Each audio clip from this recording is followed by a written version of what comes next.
Greetings, Commanders! Welcome to Kerrash Landing, the Elite Dangerous Community Show. It's great to see you all in the chat. Alright, I hope you enjoyed Psycho K's Drabble read. Yeah, so that was absolutely hilarious. It was great fun. I had a brilliant time with that. I hope you all enjoyed it. I definitely want to do that again. So, Cow, if you're up for it and you need me to read some more Drabbles, I would gladly do that in a heartbeat. How are you all doing tonight, Commanders? It's great to see you here. Hopefully I'm coming across okay. I know we had some technical glitches with Psycho K's channel, but we got it sorted out. We got it sorted out. A lot of technology going on. 3 camera feeds and all that kind of stuff. Really, really crazy. But brilliant, brilliant. 100 Drabbles. Absolutely awesome. Everyone's chatting amongst themselves. I do apologise. I do apologise. I've realised what I've done. I am still hosting Cow. Can you all see me tonight?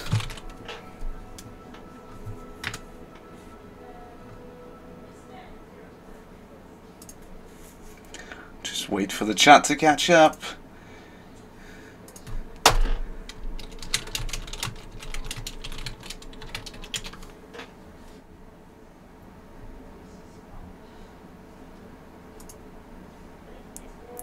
Nobody's here.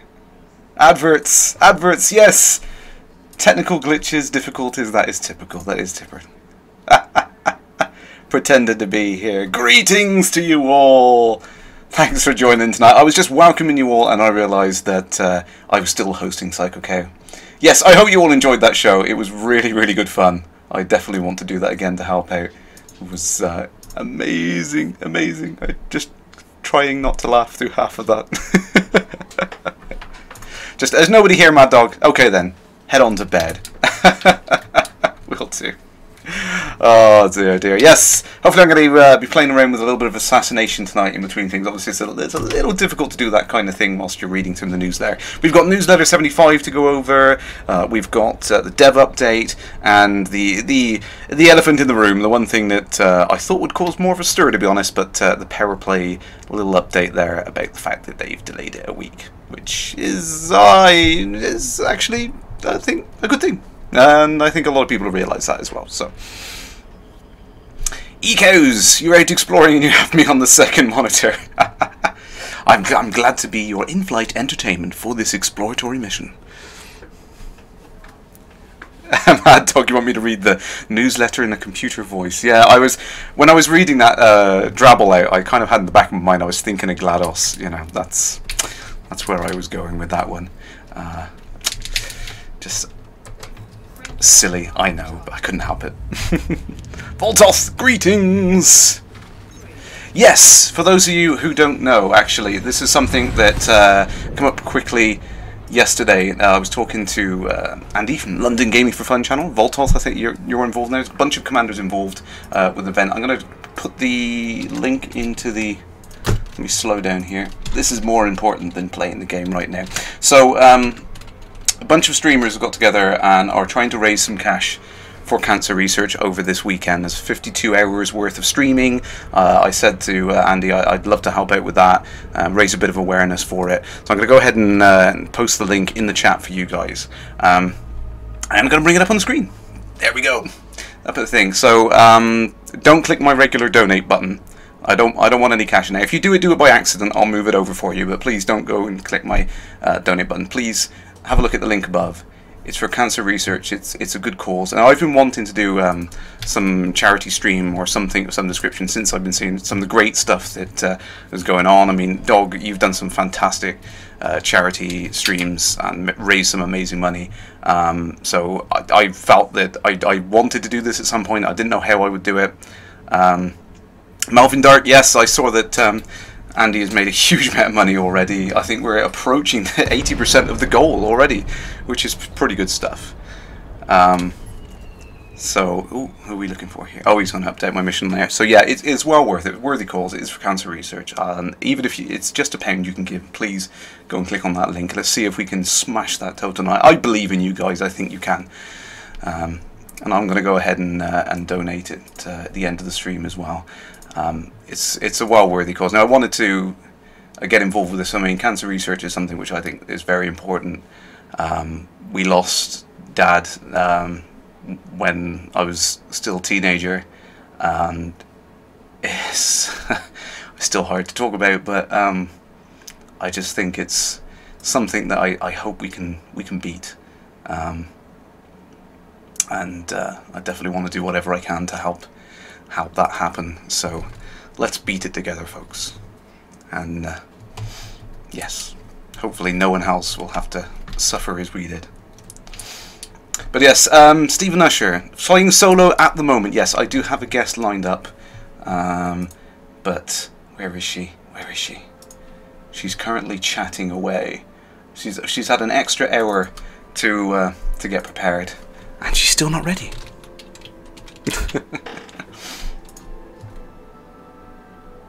Oh, Gamora, I'm so sorry to hear that. It's terrible. It's you never get over it, I don't think. You just have to learn to live with it, and that's all you can really do, I think. It's not fair that in this, 2015 and the day and age we live in, and we still can't beat something like this. We, lost the words. Voltoth, yes, I did hear. Congratulations on that. That is fantastic news, and it's good to hear. I'm a mess now. I'm sorry. So let's go ahead. Let's try and get my guest in. Let's cheer up the mood. We'll come back onto the charity stuff in a minute, but please, like I said, go ahead and click that. Or type in that link at the above. Right. See if we can get the guest on. Come on. On the right audio input. Come on. See if we can get it. Hello, are you there, Commander? You are live. And I've muted you. You're live, but I've muted you. I'm a moron. There you are. Good day. It's Shorty, everyone. Good day, everybody. Shorty is back. I didn't really want to do this, but I've been coerced into this. How could I top the potato cow? Seriously. That was great fun, wasn't it? Oh my god, that was amazing. I want a potato cow. I so need it. OMG. I'm gonna have to go and print some of those out for you. But yeah. Please, that'd be brilliant. Yay, Shorty is back. Saturn, yay, hi Saturn. Yeah. Yay. And you are feeling better now. You are in your second trimester, aren't you? I am indeed. I don't feel sick. I just feel fat. Well, you've got over that. You got over that first bump, and then you've got your third trimester to look forward to as well. So. Yay. Yeah, and you usually are just as sick in the third as you are in your first. So. Well, don't say that, tosser.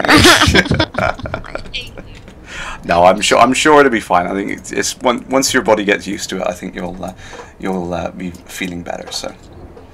Once I've given birth, I'll be better. Risky, I think. And you've had your 20-week scan, haven't you? I have indeed. Mm. I know what sex it is. No, you're not saying. No. Might be soon. Was it? No. I mean, it's nice to find out, I suppose, isn't it? Because you can plan ahead. I mean, that's the main thing, isn't it? You can plan ahead. You know, if people want to buy you gifts, for example, it's handy for them to know. Yeah. Yeah, with no nudge. Yeah, know what colour to get. Yeah. So yeah. Ah, there we go. Soon, TM. We will find out soon, TM.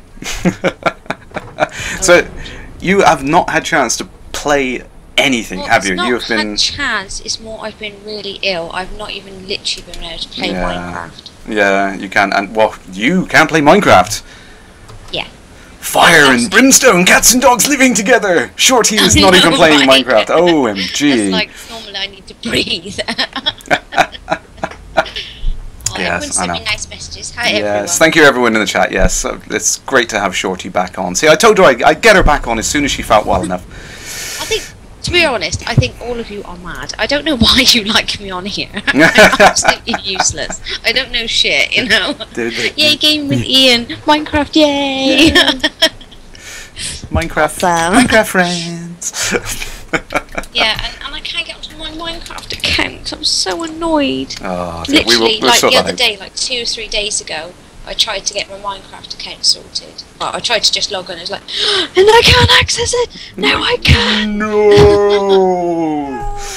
Yeah. Oh, see, I need them good meme. No, it's oh dear, it's a shame you haven't been able to play. You've missed so much. I mean, even in Elite, so much has changed since the last time you've had to play. So I don't think you've even had a chance to. You kind of briefly saw wings when you popped over, but I don't think you've the wings. Yeah, so you can join up and. It's just the way you said it. It's like, oh yes, the planes now have wings. That's how long it's been. They have wings. Now with wings for added protection. No, it's yeah. So you haven't had a chance to see any of this stuff, have you? This is the thing. So you've been that damn busy. It's just crazy. But like I said, not busy, just ill. Just ill. Yeah, Izzy. Yeah. But there we go. Hopefully you've got over the worst of that now. You'll be feeling better from now on out. So you haven't seen any of this. Of course, we've got 1.3 is around the corner. That's the first thing we've got to cover in the newsletter, actually. So let's jump ahead. Instead of going to the newsletter, 1.3, yes, you've completely missed 1.2. We've got 1.3 coming around the corner. But don't worry, you've got time to catch up. You've got time. You've got an extra week. Yeah, there was a announcement that came out yesterday saying even though they set the date for the 1.3 Power Play update, they've now decided to push it back by up to a week. So it may be another week, maybe a little bit less. But they've decided that they want to get the build absolutely as best it possibly can, which I think is the right thing to do. I mean, they have had a ridiculously fast cadence. I mean, see, these updates have been coming out time on time, you know, just bang, bang, bang. They've been bringing stuff out really, really quickly. I think it's important with this. It's a big update. There's a lot of content that they're putting in. It makes a lot of sense for them to turn around and say, hey, you know what? We're just going to delay this by, you know, we're talking up to 7 days. 7 days at the most. So you've got a whole freaking universe, and you want more content. Oh, seriously? Universe. 1 billion. 1 billion. 1 billion. Yes. 400 billion stars. Yeah. But yes, Harbinger there. Hashtag refund is no good.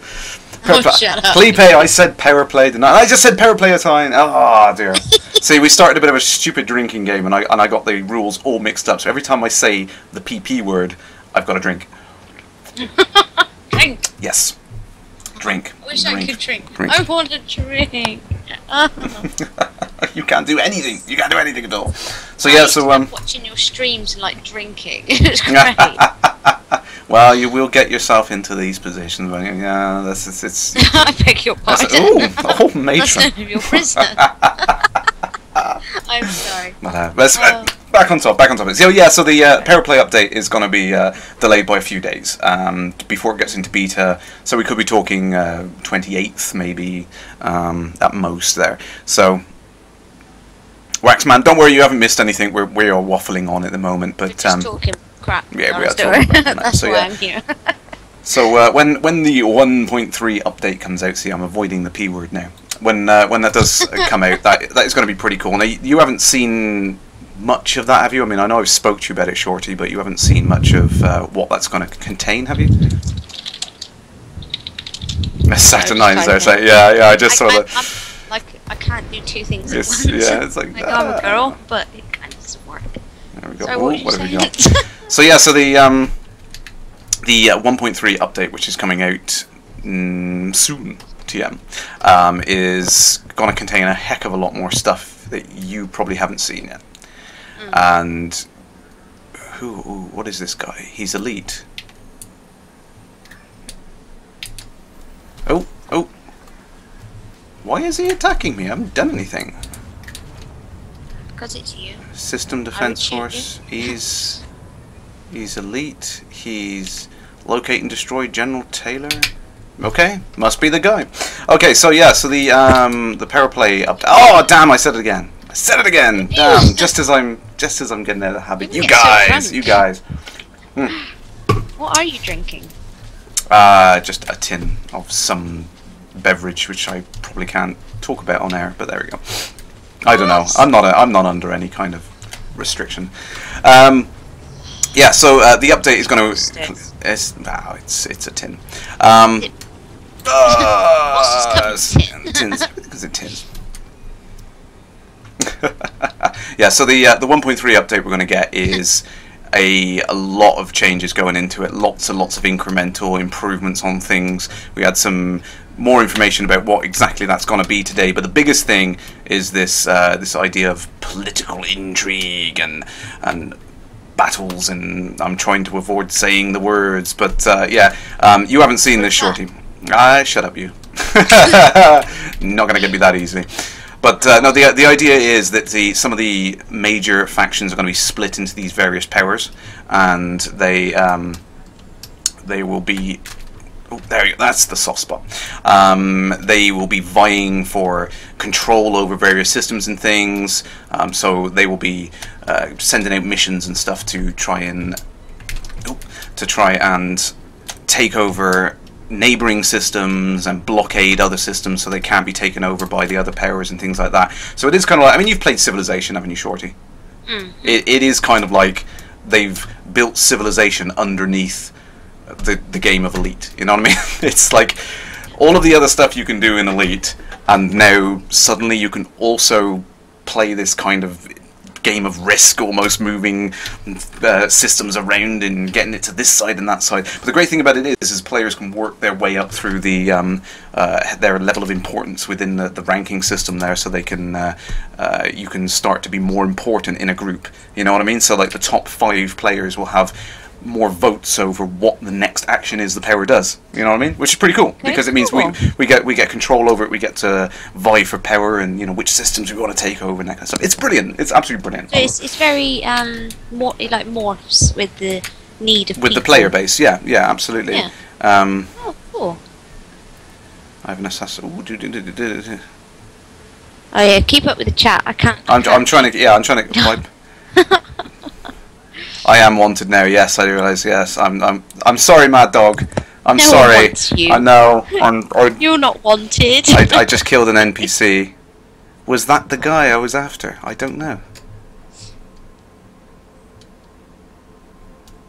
I think I have done the mission. I think I can head back, but I'm going to have to pay off this bounty first, because I'm now a naughty boy. Let's see if we. I know.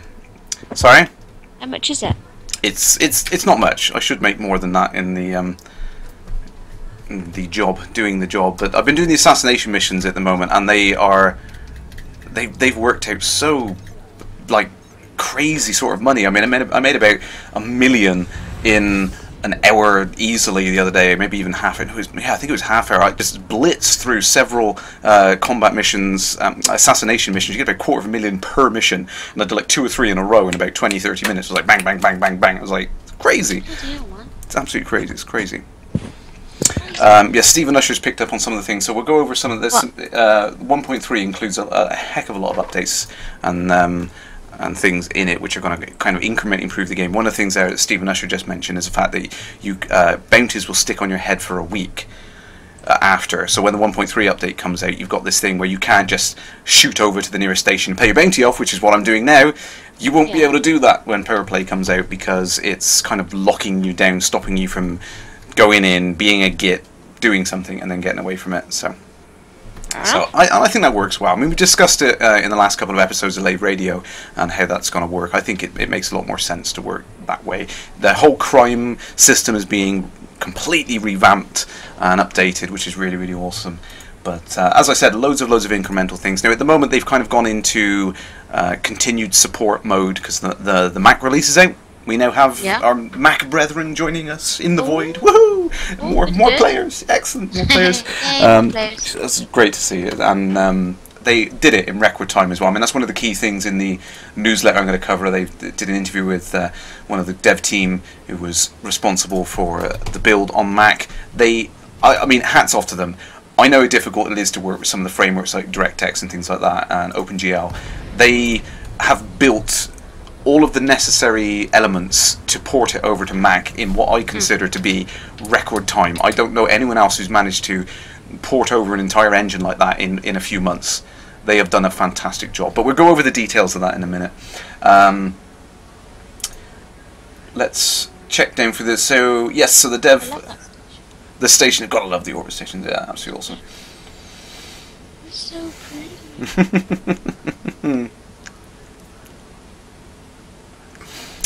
Gaming with Ian, sorry, yeah. Can you please explain the differences between a power and a faction, or how they work together? Yeah, it's kind of tricky. Now, we're not losing any functionality. The existing functionality is going to remain. So let me bring this up on the screen at the moment. So you've got the key. Oh, just come on. There we go. So you've got the reputation with the various big superpowers, the Federation, the Alliance, the Empire, and the various independent systems, things like that. Every system has multiple factions, which are smaller groups which are fighting over control of the system. And you can see that on this screen, which I'm going to try and get next. So you got your system status here. You got the CD3599019 Liberals, the Defense Force, the Incorporated, all the various things there, and the Vision Network, which I need to pay off my bounty for. There we go. Overshot. Don't read the sat nav. Whilst there we go. Let's go ahead and land. So yeah, so you've got the various factions as well. So these are like the groups, the gangs, which are fighting over a system. What the powers are kind of, they fit somewhere between the big massive superpowers like the various thing of Federation and Empire, like I said, and somewhere between the factions in a system. So each one of the powers owns multiple systems, and they're trying to kind of bring gangs into them and that kind of thing. So it's another layer in the hierarchy effect. Okay. What have I missed on there? Land first or I'll crash again. Yes. How do you think I got my name, Commander? That's exactly how I got started. Yeah. Although it did come up in Twitter. Someone posted up a link on there for the old ZX Spectrum Crash magazine. If you remember, Shorty, that is where I originally took my name from. Yeah, the Crash magazine.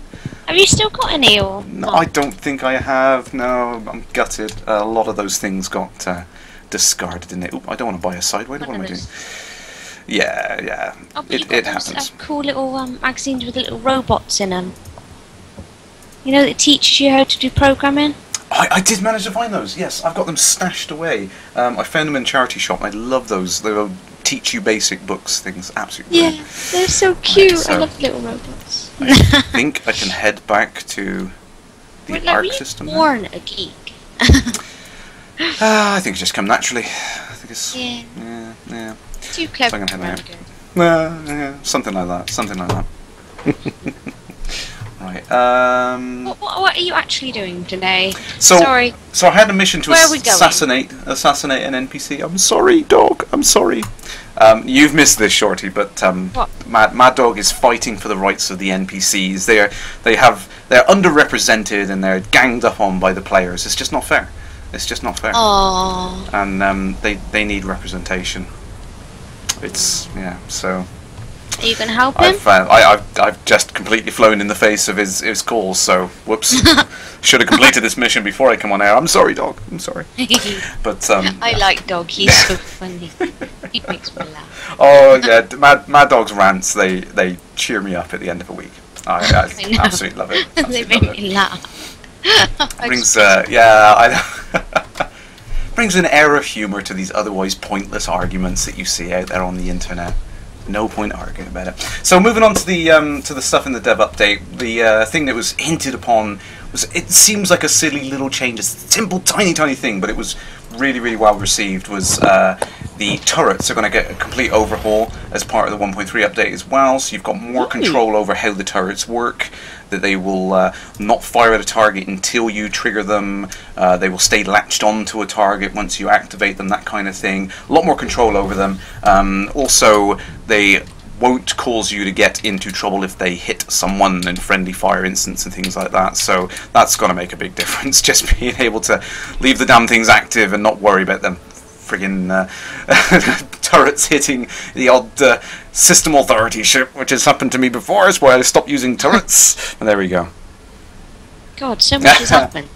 Yeah, I know. I mean, this, like I said, this is just a thing. So one of the things you won't know of, actually, Shorty, this was mentioned in one of the earlier ones, there is going to be, and you're going to have to be really careful with this, because if you don't know this is going to happen and you fire up the game in a month's time or something, and yeah, you're going to be in trouble.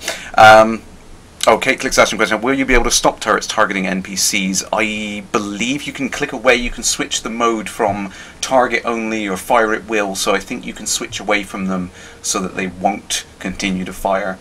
You can lock onto another target or something like that, so they will stop. And I'm going to overshoot. I don't want to do the loop of shame around this planet. You always do that. I know. Loop of shame. It's when you do it on a motorway and you fly past the junction you were supposed to go down, and you're looking for the. Yeah. Yeah, but you can't just like. Can't do that in the car. Yeah, exactly. Handbrake, turn it. Okay. So yeah, so. Cut the motorway.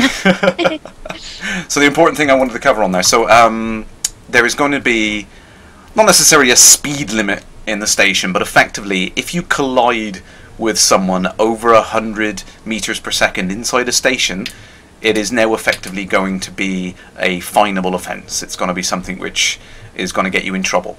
Now the main reason it's been brought in because there was a lot of people that were griefing. I say a lot of people. There were a bunch of reports of people griefing and using things in an evil way to just ram people out of the station and that kind of thing. So what they've done is they've put in this thing. So last week they were saying we as far as we knew in the power play update, it's a damn power play. Damn it twice. Damn it. Yeah. So in the update. There's going to be a limit in there, so if you hit someone, you go into bounties. What they've said is, in addition to that, probably after the 1.3 update, they're going to change it. So if you collide and only cause shield damage with someone, that won't be considered a crime. Okay. If you cause hull damage, then it will be a fine. So that's not instant pew pew station firing at you. You're that's screwed. Yeah, that's like away. Naughty boy, go and pay it. Which, like I said, it's going to stand there and it's going to accrue over a period of time. That's because the fine system has been adjusted as well. And if you destroy the ship by ramming into it inside a station's no fire zone, then it will become a bounty offence. Which I think it makes perfect sense. It's just kind of like a tier. Now, one of the things I did notice on the forum, which was quite interesting, was one of the commenters come up on there and made a really, really simple thing, saying that, well, the bounty should be the cost of the insurance of my ship, and I should get it back for free. Because it is kind of, I mean, when you think about it... Don't talk to me about bloody insurance. Oh, I know. You little shit. But yeah, but when you think about it, it is it is kind of like, well, it's his, it's responsibility, wasn't it? He did it. He should get the fine, and then my ship should be part of the insurance claim, and I get it back. I like that. That's quite a simple idea, isn't it? It's good. Yeah, absolutely. XLG, yeah, I think it's just covering the stuff on there. Yes, They change it so you only get a bounty if you kill the other ship. Yeah. So that's what we're covering in there. So yeah, now just to be clear with everyone, folks, that is not been slated to go into the 1.3 update, but it's something they want to do to add on top of the 1.3 update. So the thing we will get in Power Play. Damn it. So the thing that we will get in that is going to be... Did you say it again? I said it again. We're going to get... You said it! Oh, no, I said it! I said it! Ah. It is a word that the Knights of Ni cannot say. We are going to have the 100 meter per second restriction in. So if you slam into someone at 100 meters per second, you're going to get in trouble. Now over 100 meters. So don't do that. Yeah, but it's fun. Can I do it to you? Can I hit you? Okay, Clicks asked a question there. Proper question. Dog and Crash both have the orbit lines on. You think they make space look messy? Is there an elite reason for having them turned on? I don't know. I mean, I think I've left them on because I was off exploring. They're really, really handy when you're exploring because you can kind of follow the lines down, find out where things are, particularly if you're... Especially when you go into the system view. One of the most annoying things at the moment in the system map when you're exploring is you're looking along the trail of those bodies and you're kind of like, ooh, the second planet along should be an Earth-like. Brilliant, I want to go to that one. But then really when you look at it, you're like, well, actually, if I only want to scan that one, the rest of them are just rocky worlds I don't care about. You have to kind of figure out which one's which. So what I tend to do is I come up out of the disk of the system, look back down in, and as you fly towards it, the orbit lines will light up and you can kind of see which one is the second ring. And it's right, that's the Earth-like. But I mean, you can turn it off. It's one of those options, I just forgot to turn it back off. I love the fact there's so many little options and tweaks and anything you want to do on this. Yeah, absolutely. I mean, they keep adding more and more things in, and I've spoke to the guys about what they want to do, and they've got the list as long as your arm. And every time someone mentions something else, it's either like, yeah, we've got it on the list, or two, that is so cool. Where can we put it on the list? They really want to add everything. It's. I mean, the one time I went into the office and there was a whiteboard, literally like 3 or 4 columns of tiny text, and it was all of the to-do things that were going in. It's, oh my god, it was crazy. Another question from Kate. Does the 100 metre per second ramming ban apply to the London Underground? I just certainly hope so. I love it. Unfortunately, I don't think it does. yeah. Definitely needs something applied to it, I think. Yeah. Oh, what have we got? 2 food cartridges. I remember you telling me that David said there was this secret something, and he wasn't saying what that secret something was. Did they find out what that secret something was? Some of it. A lot of people have been talking about it. So there's the unknown artifacts, which you may have heard about. Yeah, that's fine. Okay. So David kind of hinted that, hey, there are some things in there, and people are like, well, we haven't seen them. But then he said, well, they're non-stellar objects. I was like, well, we've seen Voyager probe. And he goes, no, it's something else that no one's found yet, and it's been in there since Wings 1.2. Oh, yeah, you said, didn't you? It was the special Morse code, or whatever code it was. Did anyone decipher it? What's that? People have got pretty far with deciphering it. They've managed to pick out some of the words that are mixed up. They're all mixed up. Now, different canisters of these unknown artifacts, they seem to give off different codes and different words and things like that. But yeah, it's, I don't know how much is known, so I don't want to say anything else, but they're kind of like these little techno-organic canisters. They're giving off this kind of radiation, these little spore things or whatever's coming out of them. If you do scoop them up, you get some severe toxic damage to your ship. You get Trumbles. I think Trumbles needs to be on that damn list. I tell you what. It's got to be on there. Next time I go into the office there, I'm going to scrub something off the board and put Trumbles to the top. So I'm gonna just get Trumbles on. It needs to be on there. Tenza Leader is this guy there? Greetings to the. Thank you for joining the channel. So, I think Gaming with Ian's answered the questions there. Yeah, I'm. How would you say it? I mean, I'm Elite Dangerous Ambassador. Special. Yay! I'm special. You're Potato Crash. I'm Potato. I'm. Yes, Potato Crash. Oh dear. Oh dear. God, you should still make that for next week. I should absolutely get it. Sorry. Oh dear. I got distracted. Potato cow. Yes, so going back to the unknown artifacts, what we know so far. As Mad Dog's saying there, Drew Wager, he's been posting some really cryptic hints. He's been editing bits of his website, leaving little secret hints in the text and putting things on Facebook and Twitter. He's a naughty man. Felipe, yeah, Overlord Ambassador, the original Ambassador. But yeah, he's been hinting at various things. He knows little bits and pieces, and obviously the writers know a little bit about what's going on. So, yeah. So I was aware of the whole game was going to be set, this meta game, setting up these little secrets and hints and things. I was aware that was going to be put into the game at some point. I haven't really got involved in discovering anything, but I've been really intrigued and interested in what other people have been doing to find out. I think it's been really good fun just to watch people, to be honest. So I am completely lost. Where on earth were those? Okay, I was looking for combat zones. I saw combat zones earlier on this evening, and now I can't find the damn things. So yeah, so I haven't got involved with the unknown artifacts. People are still trying to decipher what they are. There are some things on the Galnet news in-game hinting at their source and that the Federation knows more about them than they're letting free. So yeah, it's interesting. It's a nice little backstory that's just playing along at the moment, which is that. Yeah, Kate clicks. Deny everything. Okay, maybe some writers know. Some writers know something. I have my sources. See, I've got the unfortunate kind of side. It's like I want to discover these things as everyone else does because I find it fun and nice to do it. But then I get the guys at Frontier like constantly telling me, "Oh, we've got this really cool thing we're putting in." It's like, no, spoilers, no, la. I don't know, don't tell me. And they are terrible. They're absolutely terrible. They keep messaging me in game and saying, "It's like, oh yeah, we're gonna have this in Power." I nearly said it. I'll have a sip. Drink. Drink. Chug. But But yeah, so many little things. And one thing that I know that will probably be your favourite thing ever, Shorty, in the 1.3 update, you're now going to be able to see little character models in the ships. Oh, no way! In the little cockpits, in the little cockpit seats, yeah. You're going to see the little characters, yeah. Yay! and little feature, but yeah, I like it. But yeah, I mean, everyone was like, "Yay, brilliant!" You know, it's funny how some things can seem like such a small feature, but they are very important to a lot of people. And yeah, you'll be surprised the little things do.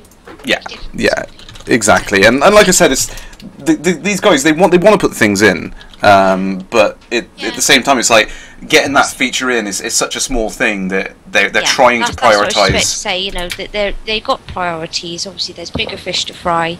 You know, just wait. You know, just wait. You never know what you're going to get. Yeah. Be patient. Please be patient. Yeah, I think that's the only way you can really look at it, isn't it? Really, to be honest, is I know that the guys want to put everything in. You know, if they could get it all in tomorrow, they absolutely would. And I know that a couple of them, they were like answering my messages at like 10 to 11 the other night. I'm like, really? You guys are still there? It's like, go home, go home. Yeah, it was just dedicated. They're clever. Yeah, absolutely. It's really good to see. But that's a nice little thing going into the update there. So I can't wait for that. And beyond the update was the other thing that Michael mentioned in there is they are working on other translations for other countries, and I know there's been a big push for that. A lot of people have been asking, saying particularly Spanish translation was something which is currently lacking for the game. Really? Yeah, there isn't a. Not being nasty, we don't really think about that, do you? It's just like, oh, they want to have it. Yeah, and that's the tricky thing is that they want to do as many translations as they can, obviously, to get it on as many people and make it playable for as many folks as they can. But it's kind of a difficult thing to balance because the translations they've had at the moment, we all know that they haven't been great and there's been some issues with them, to be honest. But at the same time, it's one of those things. I know localization of source code is a mare. It's really difficult to do.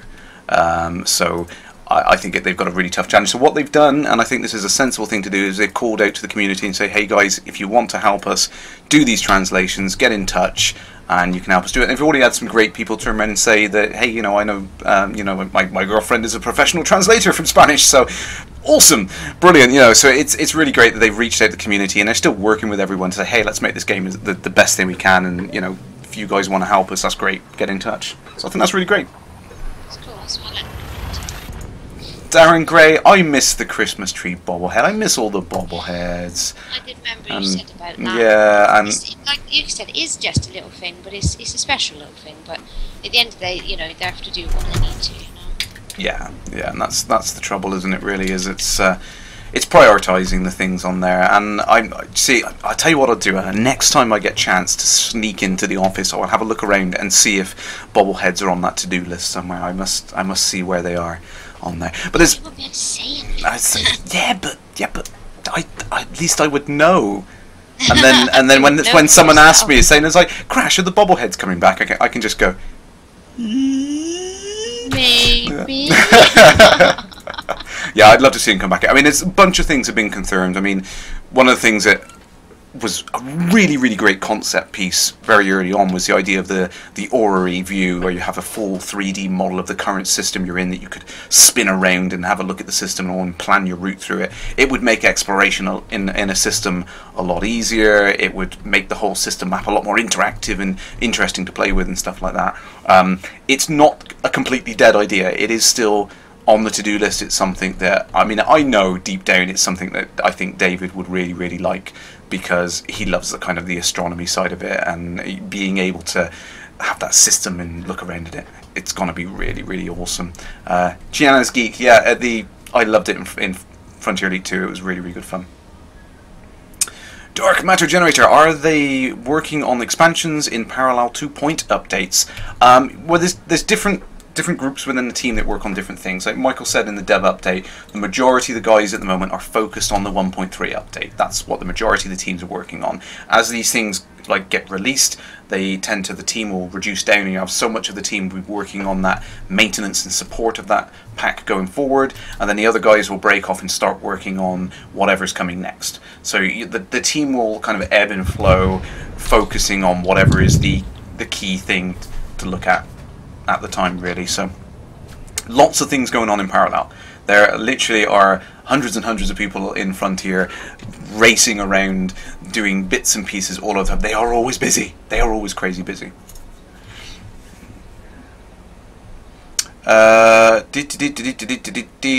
Waxman, oh my, today all the streams are stuttering. Like, how did I activate the new beta settings for reducing the delay?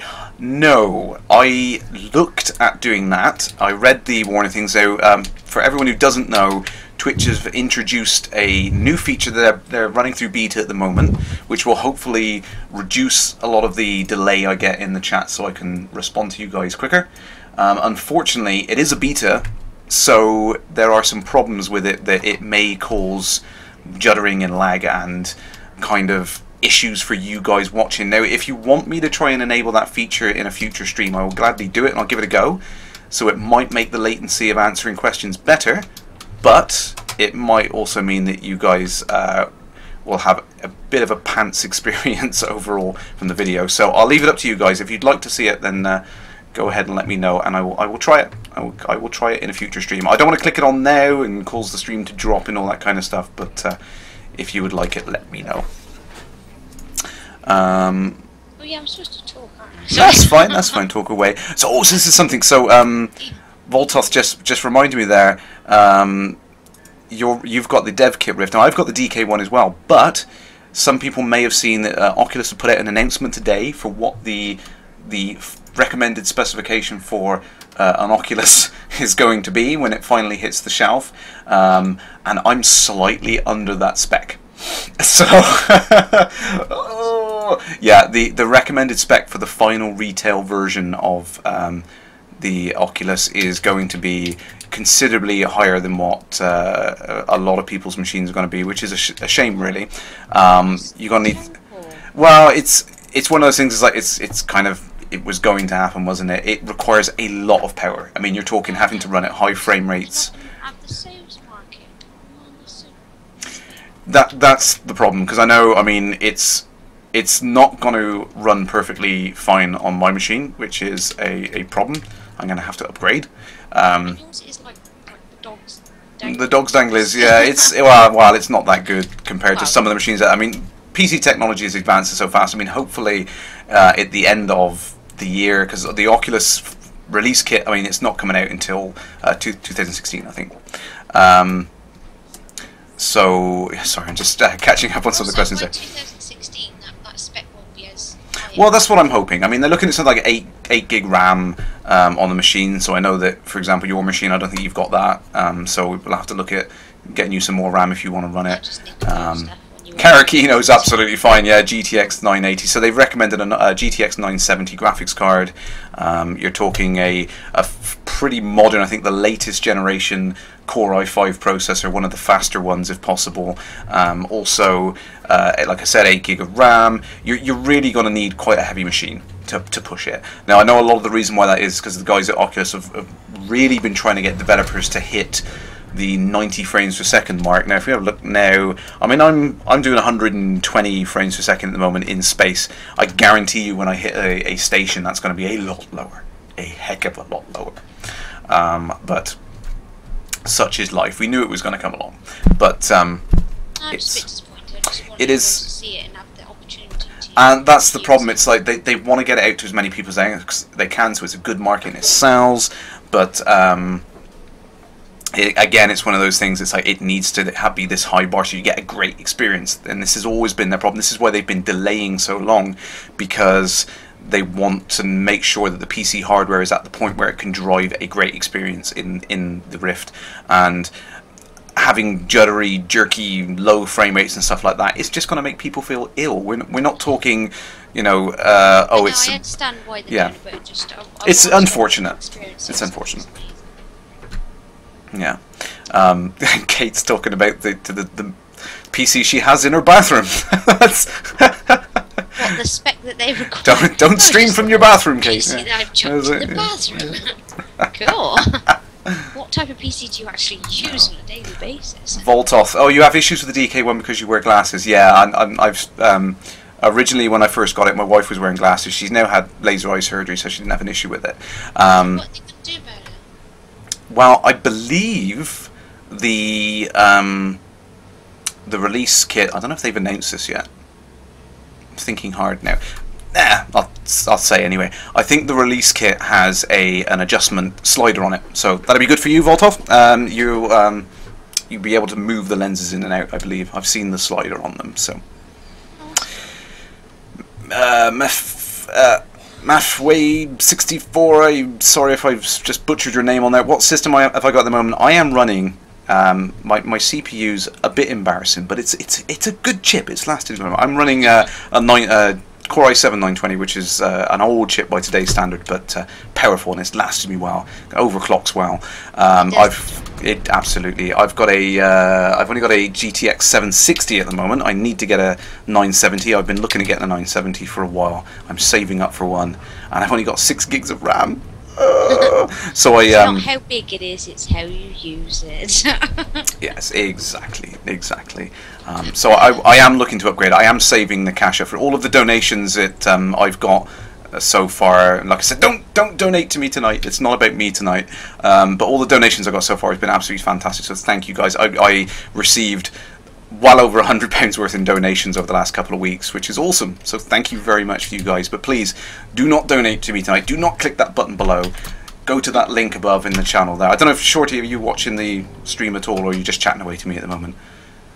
I'm trying to do both and do other things, and I just can't focus on multiple tasks. Well, you know, mummy to be, you're going to have to learn to do that. That's different. I can do that easier, really. I don't know, just mind you, I still having trouble focusing on screens and stuff. Yeah. So that's not helping. Yeah. What am I supposed to be looking at? No, I'm just saying. So we've got a link at the top because tonight I was having a chat with some of the other streamers that are out there, and they have started a charity fund for Cancer Research UK, which is awesome. We're going to do 52 hours worth of streaming over the weekend. So if you guys want to stay on and carry on watching some of these streamers on there, I'm going to put some of the channel's links up in there as well, so you guys can see that. Started at 6 PM this evening, and I was having a chat with Andy from London Gaming for Fun, and he's organised this between some of the streamers there, which is great, which is brilliant.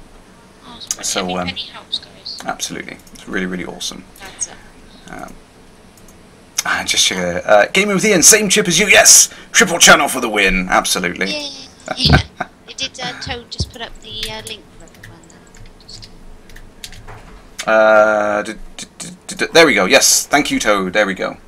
It's right there in the link. Oh wow, it says what they've raised so far. That's crazy. Yeah. I mean, they had a target of £1,000. They are 82% of the way there already, so that is really, really awesome. So thank you for everyone who's got involved and donated. That is really cool.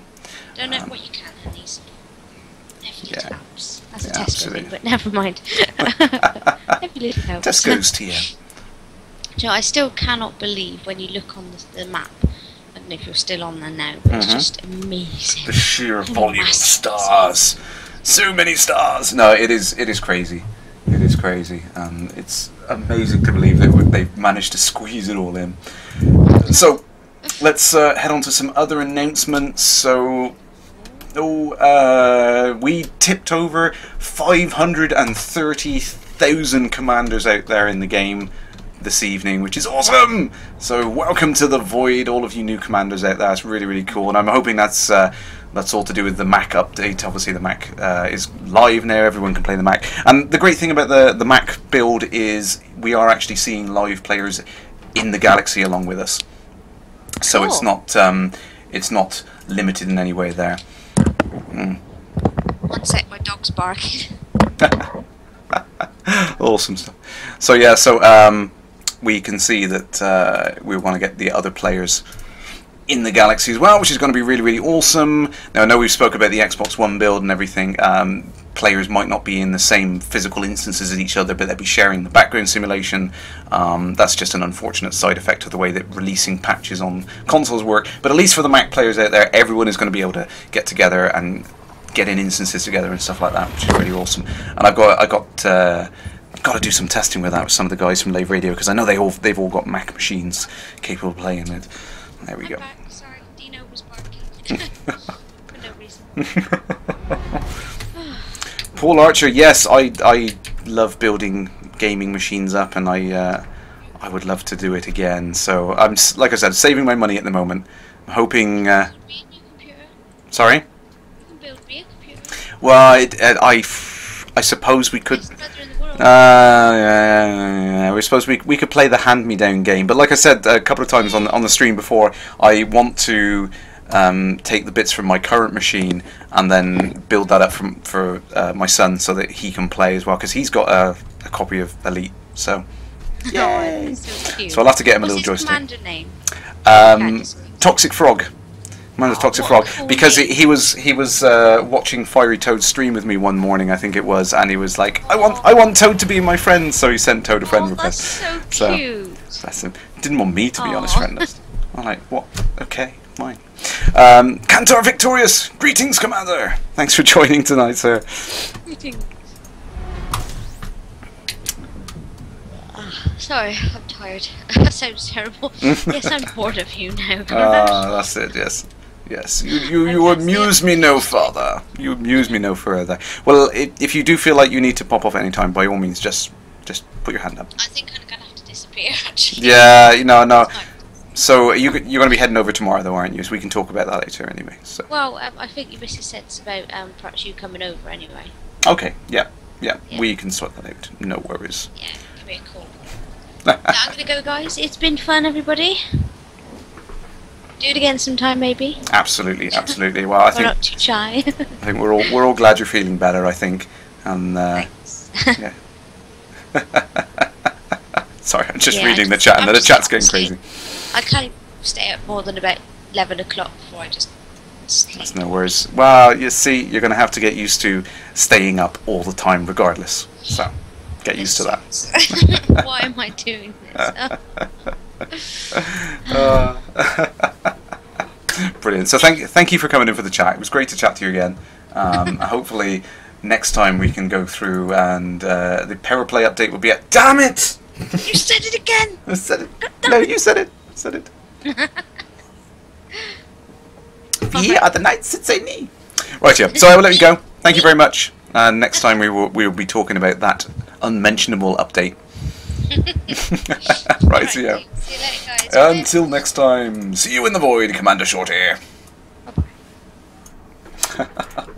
Oh, bless her. No, I'm glad she's feeling better. Obviously, morning sickness and everything like that is terrible. But yeah, she's got past her first trimester now. Anyway, so hopefully she will be feeling better. Cool. So we still have the newsletter to go over as well. I'm going to head over to where there's another active community goal at the moment. Now, unfortunately, all the community goals finished up before I had a chance to show many of the streams. I know I got involved with some of the combat ones, like I said, managed to get through the ranks really quickly. I got involved with the ones at Disso and Zeonce.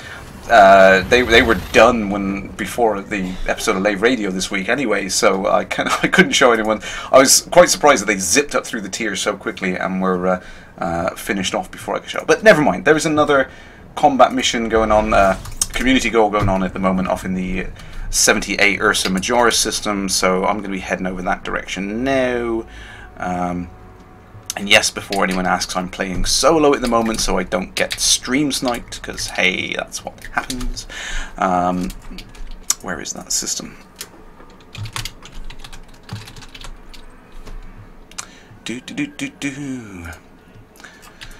Gotta stop for fuel on the way. Problem with the Vulture, it doesn't have a great jump range. Yeah, I'm gonna have to... Can I reach that?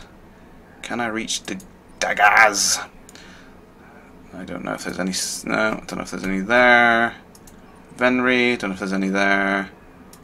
Anything here? Something less than 3,000 light seconds would be nice. There we go. This'll do. Neville ring. I didn't select the damn thing, did I? Damn it! Oh.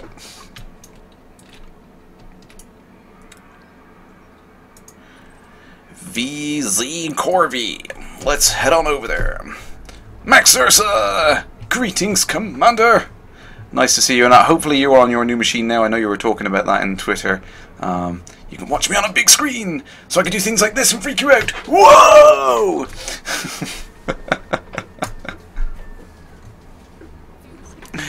CYD Max, is Elite Dangerous worth buying at the moment? It's loaded question came with Ian. Yes, it was worth buying months ago. Where have you been? Yeah, it's one of those kind of games which is going to incrementally improve. I mean, when you look at Minecraft, it was the same kind of thing. When Minecraft initially came out, it was it had the basic feature set and things like that. People still loved it, but as it's grown and got better and better with all the various updates, it's just continue to improve and be awesome. And Elite's that same kind of game, really. 1.3 update is around the corner. It's going to add so much to the game. It's very difficult to go over it all, but it's basically going to add a layer underneath all of the gameplay, which is like civilization or risk in space in the entire Milky Way galaxy. So yes, it's absolutely worth buying. Get into the game now and just team up with people. Find some players out there with a similar interest to you, and yeah, it's just great fun to play. The co-op is awesome. I love the co-op. By all means, send me a friend request, and we'll go co-op sometime.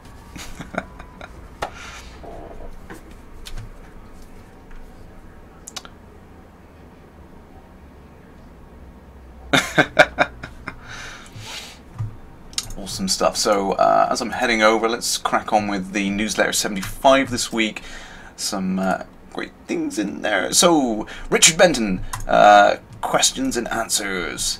Let's. He's the producer for the Mac version of Elite Dangerous, and as I said earlier on in the stream, they're now effectively in that kind of support stage, continuing to work the progress of the Mac release alongside the PC release. Obviously there are going to be engine updates and things that need to go into the game. They're going to need to be tested on Mac and stuff like that, but for the most part the game is now effectively in lockstep in both platforms, and it's going to be a case of adding those assets and content and things, features like that to the game. CYD Max, yeah, I mean, I'm not going to sit here and preach and tell you that you must buy the game, you know, sort of thing. I'm probably the biggest advocate on the planet, so don't take my word for it. Definitely go out and, you know, do your research, get your own opinion. Unfortunately, there isn't really a demo you can play, but if there is anything you want to ask specifically, feel free. I probably know too much about the game. What with all of the sneaky things the developers keep telling me, so yeah. Shiana's Geek, I really hope so. So your question now, given that they've gone for OpenGL for Mac, which they have to support to work on that platform, what are the chances of getting a Linux client? I am hoping that has brought that idea one step closer. I'd love to see a native Linux client brought out at some point. Oh! Good night, mate. What are you, 64? I apologise. Good night. Thank you for joining in. Yeah, I would love to see a native Linux client. Like I said, I'm keen for the game to get to as many people as possible. The original games were on practically every single computing platform of their era, and I'd love to see the same to be true for Elite. Now we know that PS4 has not been ruled out. Xbox One is just around the corner. That's hopefully going to be...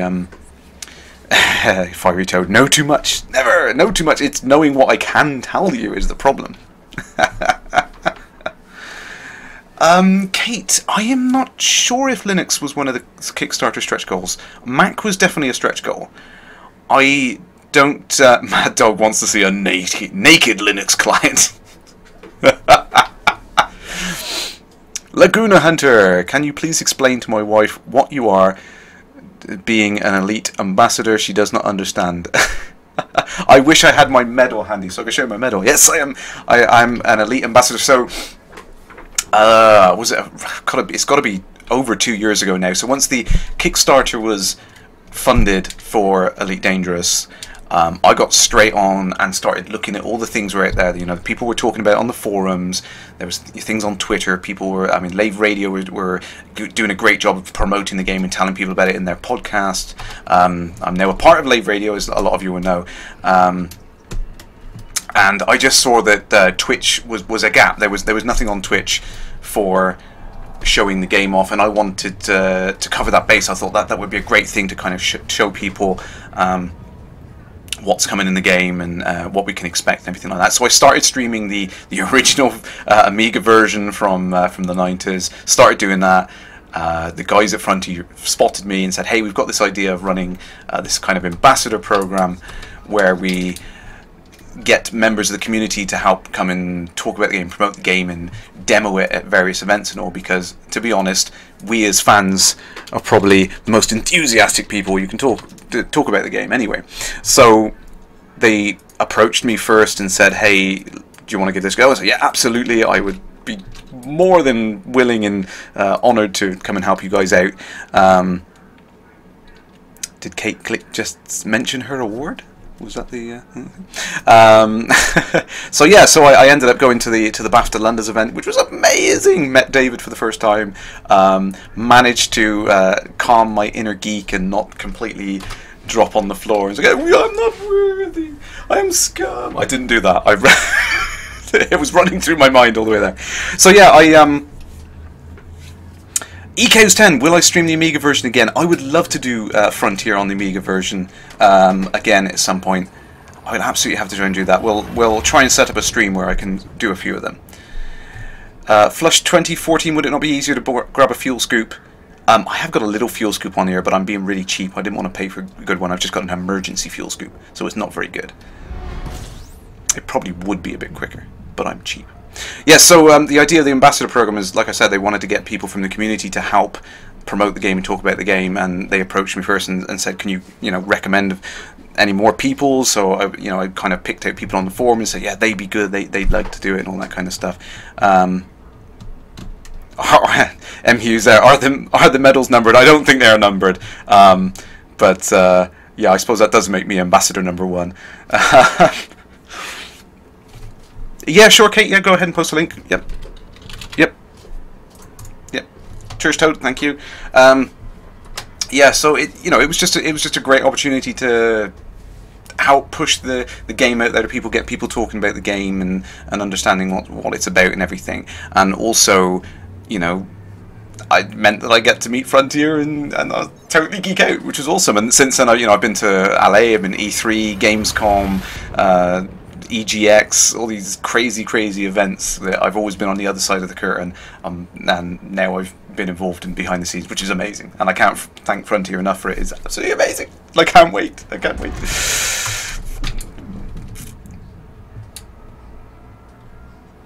Sidmax, yes, can I explain the wing mode a bit? Can you do jumps together like you can EVE Online? And what's the max cap for players in a system? Yeah, so there's a couple of limitations to some of the ways that the game works. Because it's your direct control, you are in control of the ship. There is no kind of executive control. So EVE does the whole time dilation thing, which I think is awesome. When there's too much action going on for the servers to cope, everything slows down, which I think is a brilliant way of dealing with it, so you can have literally hundreds and hundreds of players in one area. The gameplay for Elite is more kind of like Twitch reaction sort of game. It's more like an FPS. So what they've done is they've sliced up the galaxy into 32 player instances. Now, you can have 32 players in one particular bubble, one area, but you can have many NPCs. So that's kind of the limit there. They've done it as instances. But effectively, your influence on the galaxy still affects everything. So if loads and loads of players go to one area and start fighting a war for one particular side of the effort, it will start tipping the balance, and you'll see less and less NPCs supporting them and things like that, and it will start to tip over. So you still have an effect on the one galaxy. There is one single server, one single system for the entire galaxy simulation. Ooh dear, let me just check my don't want to get stuck lost in space. Laguna Hunter, you are very welcome. I hope that explained it. I was waffling a little bit there, but like I said, I'm really passionate about the whole ambassador thing. It's been great, and I love just recommending all the other guys as well. It's been great to kind of pick out these guys and say, yes, I know he would love to do it. He would love to do it, and I think it's made a lot of people's days by doing that. Made some great friends as well doing the ambassador thing. It's really, really awesome, and I'd do it again in a heartbeat. It's brilliant fun, absolutely exhausting, but amazing fun.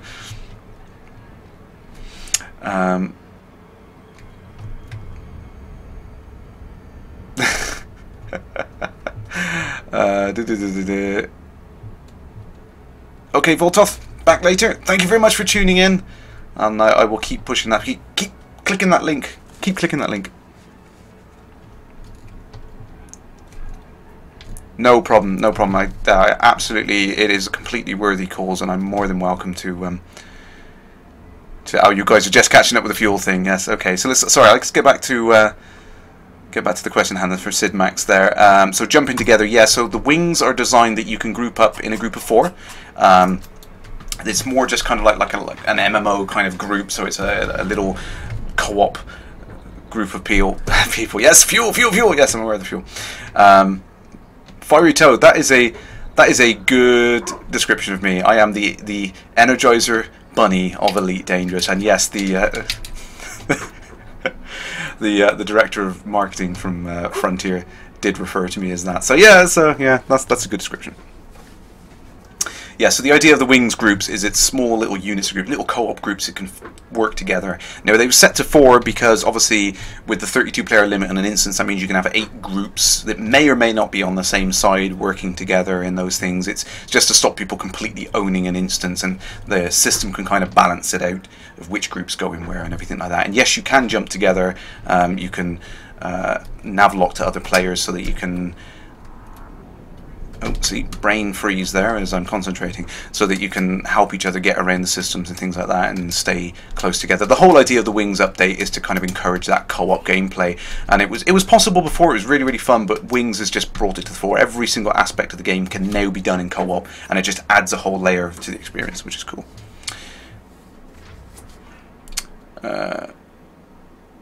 Game of the end. Yes, I think I answered all the questions. Sid Max, if I waffled too much and I was too fast, by all means ask me again. You can never ask enough questions, except when you ask me questions about things that I can't cover because of an NDA. So don't ask those questions. Wheatley T, I seem all serious today. I don't mean to be. I think it's just the charity thing. It's important to me, I think. So yeah. Sorry, I don't want to get too emotional. Right. Must stay on target. Stay on target. Thank you, Toad. That's a great link there. Yeah. So that will give you some great information there about the Wings update. It was a massive and important update to the game. It completely changed the way that we could play, and I was so happy to see it come in. Like I said, I was doing a lot of the co-op stuff early on in the game anyway. And Kate, yes, sure, absolutely, ask me a serious question.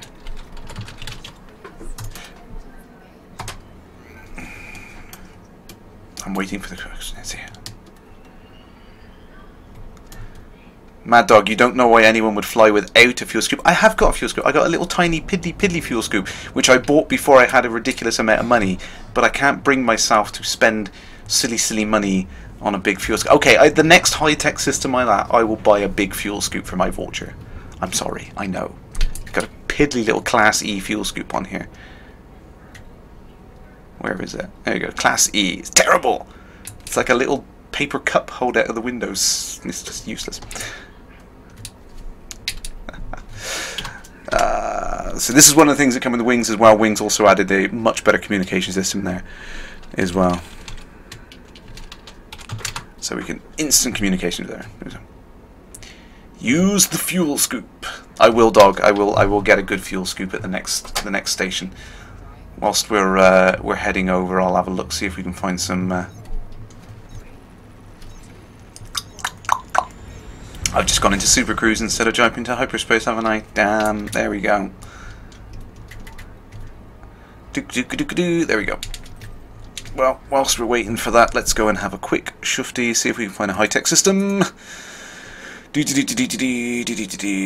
mean, my favourite thing in terms of demoing the game, what I've enjoyed the most, actually, I'm still talking to Sid Max, sorry, but it definitely is. It's been showing people the galaxy map. It's one of my favourite things because it's awesome. I mean, we're looking at, you know, all these systems at the moment, all three-dimensional space vertically.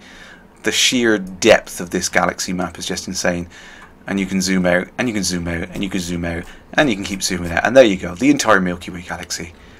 OMG. I mean, it's crazy. You just can't imagine this entire thing is just full of stars. Every single point of light there you can go and visit. It's a place you can go and see. Every single one of these. And it's crazy what you can find out there. I love it. I absolutely love it. It really does boggle your mind to believe that it's all possible. And all three-dimensional. It's cool. Did I miss the question from Kate? I'm looking for the question for Kate. Did Kate put a question? Kate. How do... Ah! No, you're not going to catch me with that. Ah! No, say. But I'll drink anyway. That was a good effort. It was a good effort. How do I pronounce the P word? Did he get an A2 fuel scoop? Yeah, I need to get an A fuel scoop from T-Cork, and definitely... just going to catch up on the chat there. Miguel, greetings, Commander. Still hate your connection. Oh, things are pretty good. You just missed Shorty. She signed off early tonight, but she is feeling better, and things are getting back on track. I accept that I am completely missing the newsletter this week, but I'm sure everyone's read it at this point. We will go over the newsletter shortly.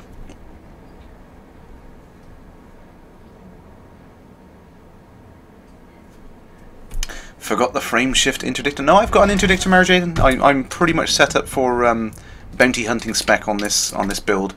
I've got practically everything: kill warrant scanner, cargo scanner, wake scanner, and the interdictor. It's great fun. I love this build. I'm having great fun with this build of Vulture.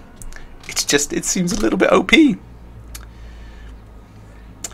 Darren Gray, nice to see you in the chat there, sir. What am I looking forward to most in the expansion? Depends which expansion you're talking about. Are you talking about 1.3? Are you attempting to get me to say the P word, which I'm trying to avoid? Or are we talking about the planetary landing or EVA elements of the game? I want it all. I want it all yesterday.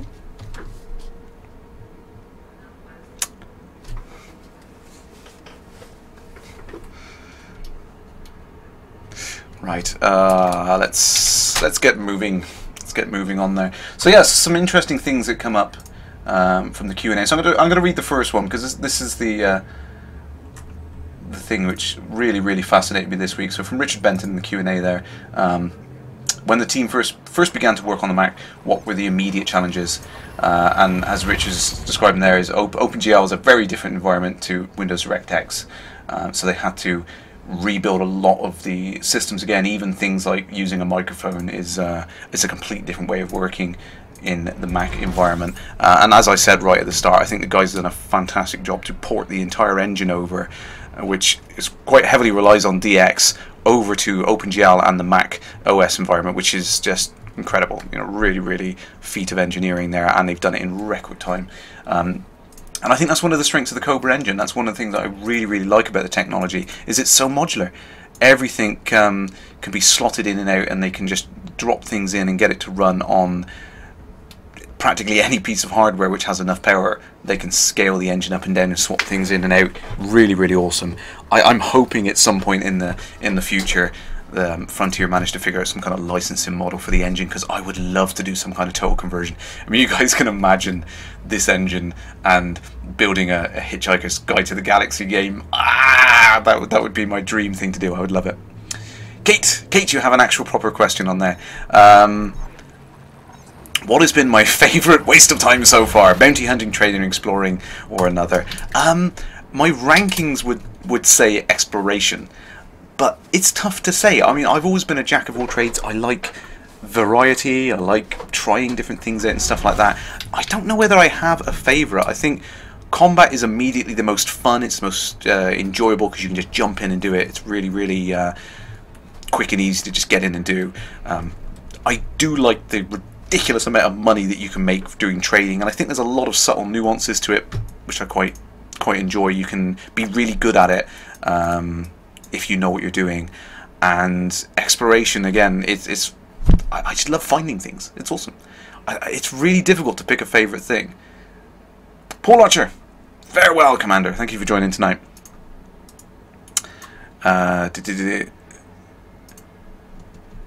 Oh, good point, Game with Ian. Yeah, if everyone wants to say what their favourite part of the game is so far, we can cover that in the chat. Eco, so close, so got me to read that out. Yes, Commander Powell Pay. Yes, very nearly screwed that up. Nice one, nice one. I do like that. That's right, good question there. When you back the beta, you pay the extra £35 for all future DLC. Will Elite have further paid updates for those that didn't buy this add-on? Well, Frontier have already mentioned there are updates that they're doing for free, which is 1.3 update is one we were getting. The Planetary Landing, all those expansions. If you backed early enough, you had that kind of lifetime subscription pass on there. I think there will probably be more updates. There's definitely so much scope for what they can do with the game. As people still want more features and more stuff, it's definitely a possibility.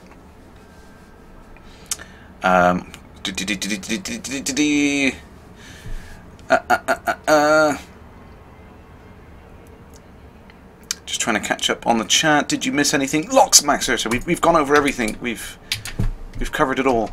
No, we're only just scratching the surface. So much stuff coming up. I apologise if I missed all your questions. I'm trying to catch up. Right, yeah. So yeah, so one of the other interesting things that Richard brought up in the Q&A was, you know, how do you deal with the Mac hardware? And as he was saying, you know, they have a lot of powerful CPUs in RAM, but they tend to reduce the GPU power they have in the machine. And unfortunately, the Elite has been heavily optimized towards a GPU rendering, GPU, general purpose GPU stuff for generating all the procedural content and things like that. So it's very, very heavily GPU orientated game. So they've had to do a lot of work to try and optimize that. But the great thing about it is a lot of the Mac updates and things that they've put in to make that work have then been fed back into the engine for the PC version, and we've got a better engine overall. Now, one of the things that was mentioned in a previous dev update was the 1.3 update will feature an improvement to the way that the shaders are cached. That's going to help us all, particularly when some people on some pieces of hardware, I mean, I get it on mine as well, you get that kind of judder as you're going past planets. There's a lot of work going on there when you go past planets, and it's all to do with that kind of the engine working with the drivers and working with the hardware, that kind of stuff. So they've managed to find a way of making that better, which is great, and not everyone sees it. So it's one of those frustrating things of trying to find out what it is. Cantor Victorious, where are the Thargoids? They're out there. They're out in the Milky Way. Laguna Hunter, any plans for DX12 in Elite? That would help a lot in the future. I can't say with any degree of certainty. I can't make any kind of announcement about DX12 being in there, but the current engine is heavily optimized for DX11. DX12 is going to be a relatively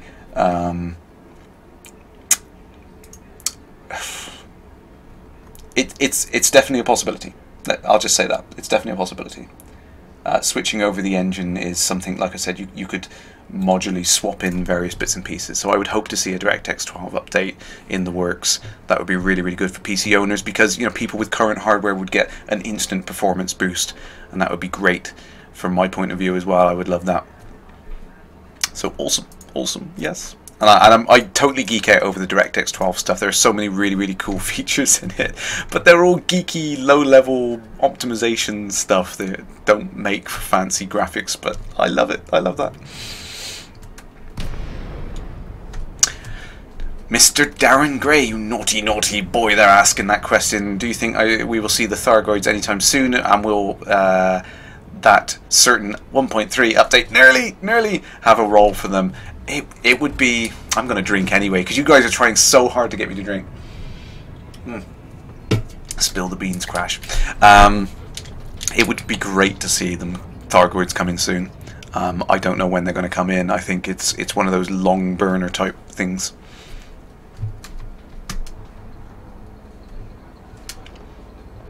Oh, sorry, Max. Sorry, I missed the what you were saying there.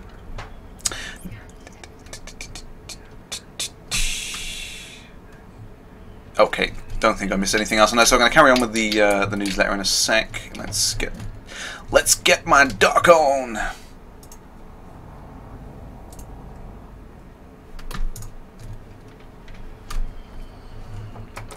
And I completely missed because I was reading the text on there.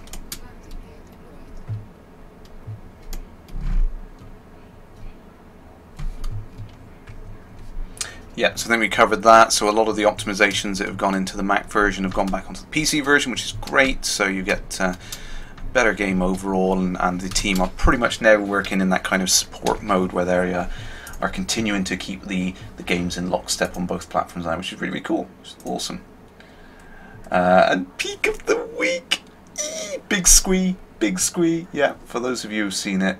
Let's see if I can get this on here for you guys. Let's move this over. I'm so chuffed with this. I love it.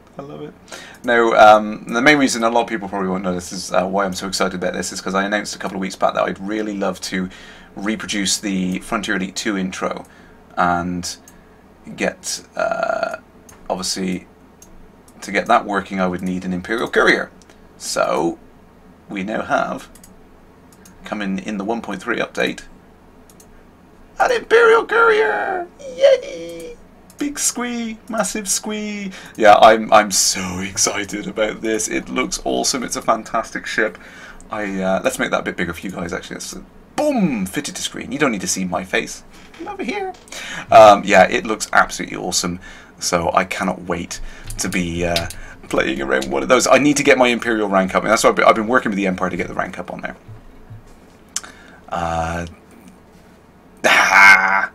No, you won't catch me out with that, Mr. Grey.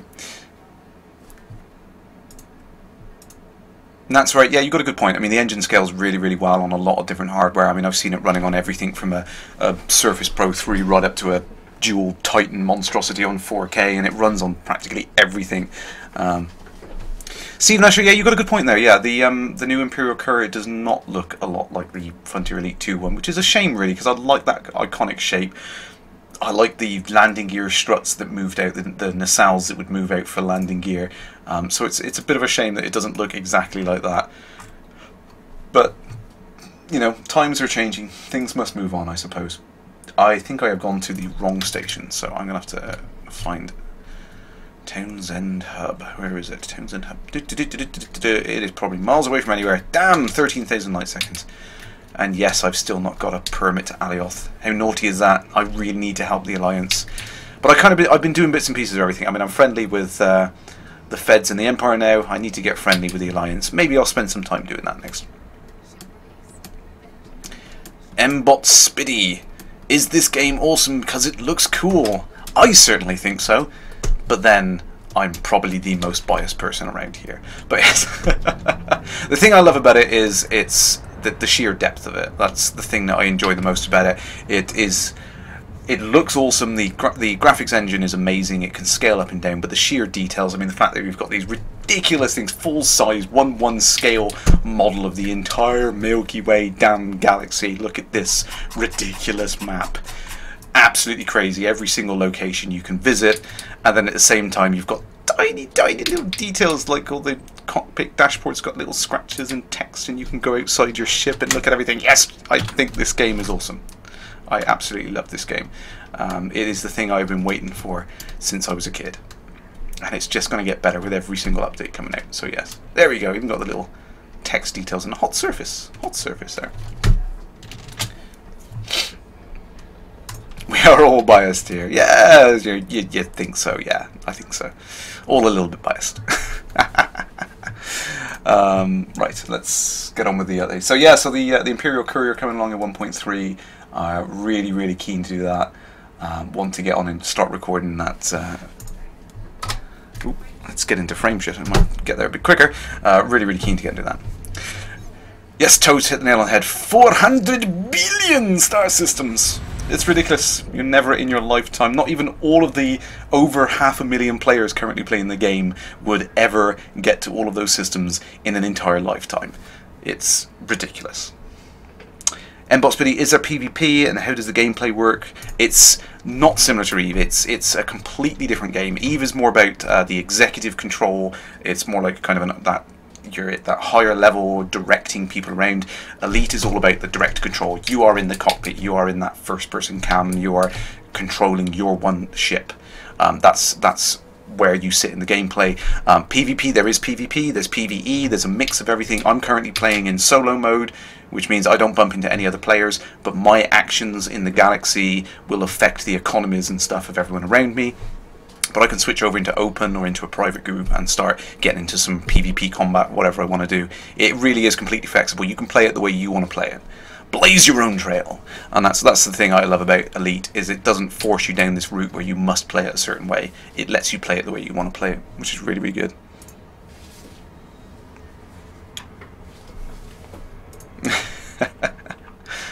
And it's supported by a fantastic community. Most of these guys in the chat here, they're all regulars, and they can probably answer all of your questions better than I could.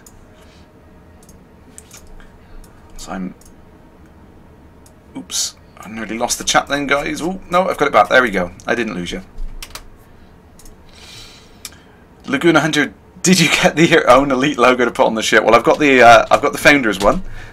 So for a certain level of the Kickstarter, I think you get the Founders logo, which you can't see. It's now in the dark. Damn! So I got the Founders logo. And yeah, for Mbot and some of the new guys on there, just to see how much of a ridiculous fan I am. Now, a couple of people, yeah, that's how much of a crazy Elite fan I am. I'm that biased. Yes, probably I'm only the second person in the world who's got one of those, so I'm quite chuffed with that.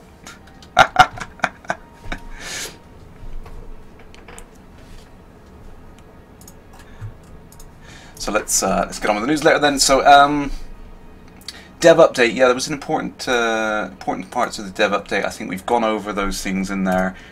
Some interesting features coming up, which are going to continue to improve on what we've already seen in the crime, the turrets, and that kind of thing. But yeah, you got the little picture. I'm going to try and zoom in this picture of the Cobra so you guys can see. Again, I love these silly little features that get added in, which get great response from the community, because we know it's these little features that we want, and the guys want to put it in, but it's you know, they've got to prioritise for big things. So I'm glad they found some time to fit this in. So let's go ahead and let's zoom that in there a little bit. Come on, zoom, zoom, zoom, zoom, zoom, zoom, and come on.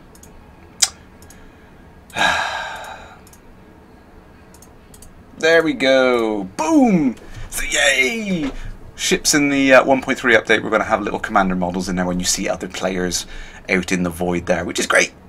Tiny, tiny little feature update, but it's going to be one of those great little things. Everyone's going to be getting close to each other again and switching the headlights on their ship and say, look, I can see you in there, I can see you in there. And I know the cockpits have already got crazy, crazy details in there, because I've noticed when I'm you know, switched into silent running mode and my temperature starts rising, you get the heat warning lights flashing inside the cockpit, or the proximity sirens and that kind of thing. I've noticed when you go into the external cam mode and look around that the lights actually flash inside your cockpit. So the cockpit on the outside of your ship does have all of the same features of what you see in the game, which is cool. Wheatley T, no. David Walsh is the other person who has a Elite Dangerous tramp stamp.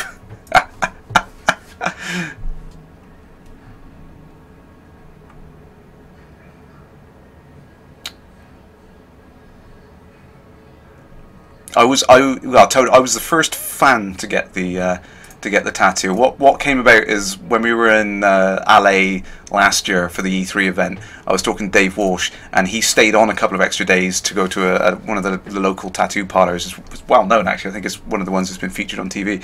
And he went there to get the tattoo, and I was talking about it. I said, I'd love to get that one as well. And he gave me the template so that I could go and get it done when I come home.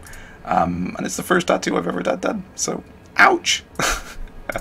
Commander Sureth, yes, he did have one done. He had the full colour logo, which is awesome. It's awesome.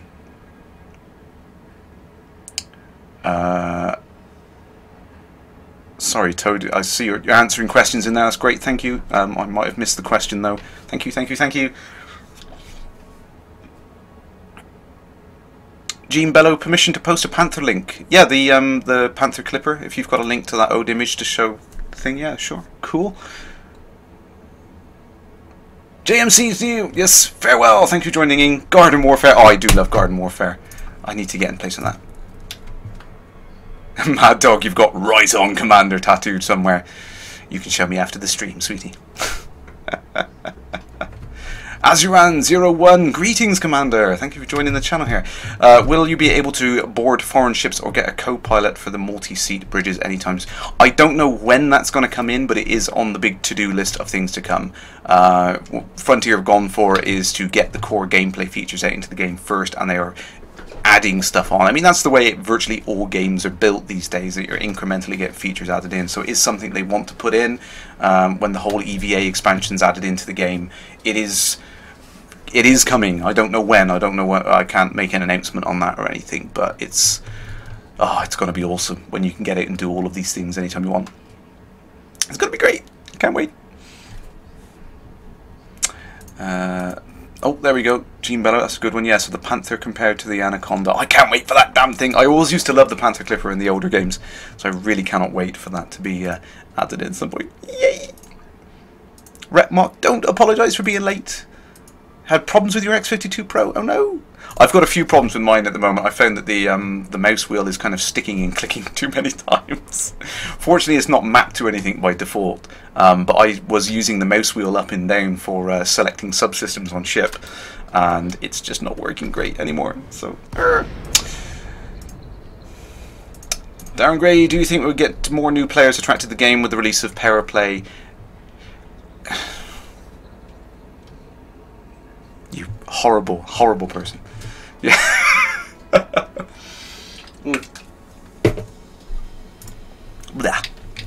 Right. I hope so. Of course, yes. Of course. I mean, with any major update expansion to the game, we're going to see a boost in numbers of players, and that's really, really good news for the game in terms of support. But also, it just makes the universe more alive, and more things are happening with people getting involved with the community goals and pushing the galaxy one way or another. It's going to be really, really great to see the galaxy evolve. And like I said, I don't have any preference on getting who does what and what changes and how the galaxy evolves. I just love seeing it change, which is really, really awesome. Totally busted, Karakino. Yeah. Totally. I knew he would get me at some point. Conda is longer, but the panda is porkier. Yeah, good point.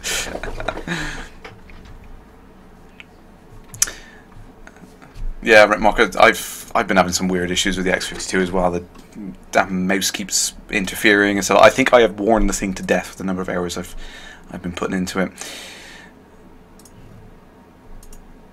Laguna Hunter, so the whole thing with me not being able to mention the name of the 1.3 update is because I stupidly set up the rules to a drinking game incorrectly last time I was on the air with Kate Russell, and every time I mention that I was taking a drink where I should have been getting everyone in the chat to take a drink. But yeah, I messed it up, and now it's just a long running joke, which is just not fair.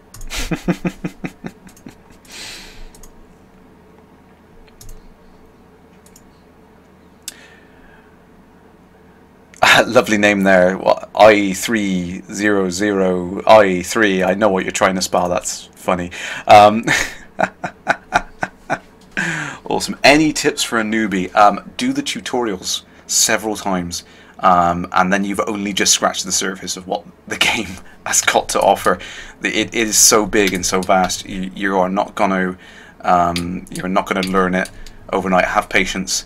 It's got a ridiculously steep learning curve, but it is well worth the effort. There is so much content and gameplay in there you can get and enjoy. And definitely try and find someone out there you can co-op with and meet up with. I mean, I've said very early on, let's see if we've got a fuel scoop. I will put a fuel scoop in for you, Mad Dog. Laguna Hunter. No, I'm not gonna read it. So yeah, one of my favourite experiences when I first started playing World of Warcraft many years ago was when I was strolling around completely clueless, just started off, and some level 60 guy came over and said, "Hey, do you want to go down the Dead Mines?" And it was a great experience. It was just kind of for the first time I was in a game where someone helped me rather than just smacking you in the face, which is all I'd seen at that point playing Quake and various online games, FPS and things like that. So the Wings update brought to Elite that kind of experience where you can just jump in and co-op and help out with people, and I love that. I think that's brilliant. Night, Dr. Crunch. Thank you for joining tonight.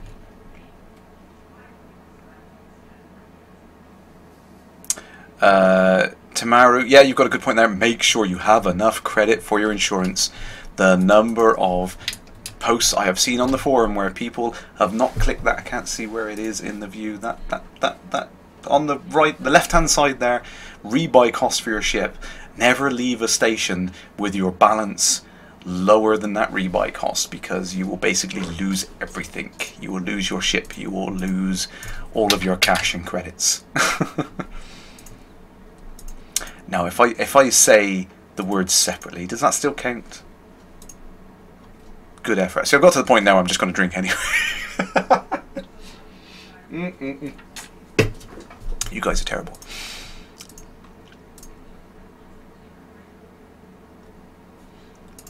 Ecos, yeah. I mean, I've very much got the same sort of thing in my mind. As soon as I've got to the highest ranking level on all of the bits in there, I've just been taking my time and just pottering along to it. But as soon as I get up and I've got a really, really big ship, I would love to go around and just find people who are new to the game and help them out. I love doing that. So I absolutely, I mean, every friend request I get, I will add someone in, because I just love bumping into people and helping them out. XLG, can I ban people on the forum who have lost their ships and start moaning about it? People need somewhere to vent, even if it's a pointless argument and you're never going to win, I suppose. And I can't be mean. I've got to be fair.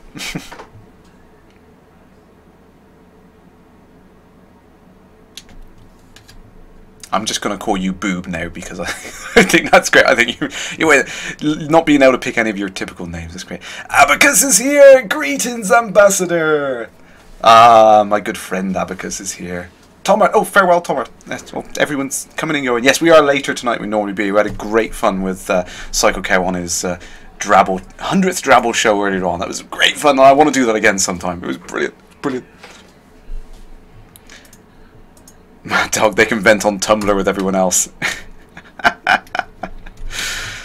Yeah, it's... People just like having a platform to complain on. I think that's what everyone thinks forums are for. They don't have a better fuel scoop here, damn it! Curse you all to heck! I will have to get a better one. Oh, here we go. Preparing for the president.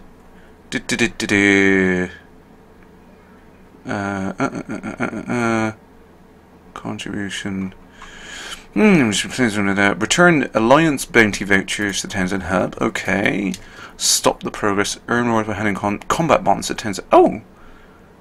Now, that's damn handy. I can do both at the same time now, I believe. Awesome. Awesome.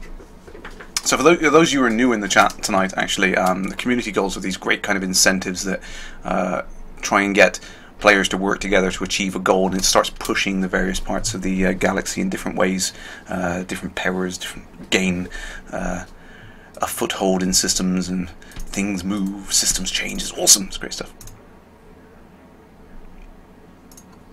Oh, Abacus, do not apologise for being late. I think it's perfectly acceptable for you to go out, and you met some great commanders in real life, which is awesome. I hope you had a great time this evening.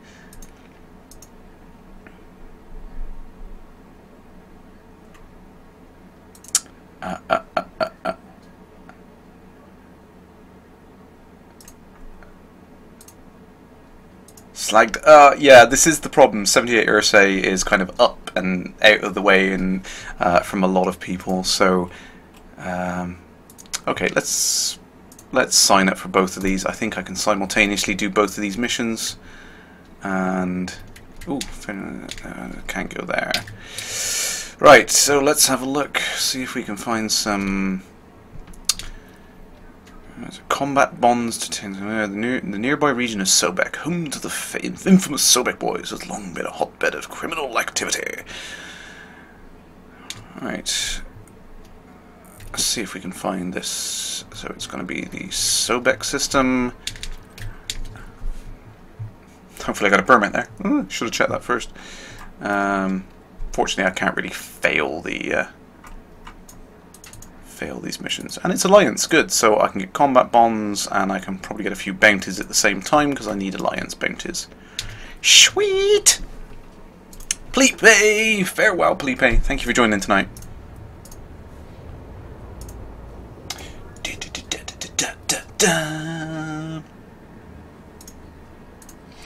Okie dokie, so whilst I'm heading over there, let's check through the rest of the newsletter. Of course, yes, the Control-Alt-Space competition, the voting has gone up today. If you've not already seen, you can get onto the website. I'll put the link up for you guys here. You can watch the shortlist. They're well worth watching. I encourage you to go and do it. Check out all the videos in there. They are really, really good. I struggled to pick my favourite from that poll, I must admit. They were all fantastic. But yeah, but best of luck to all the people in the poll. There are some great, really inventive takes on the game in that collection of videos there. Oh, greetings from Commander. Let's try and read out some of these names. I will try not to butcher the names. Hans von Stolfen, Panner Kamos, Calvero, Frederick Nix, Yuri Takanawa, Damon, Pibbs, and Joada. Greetings, Commanders!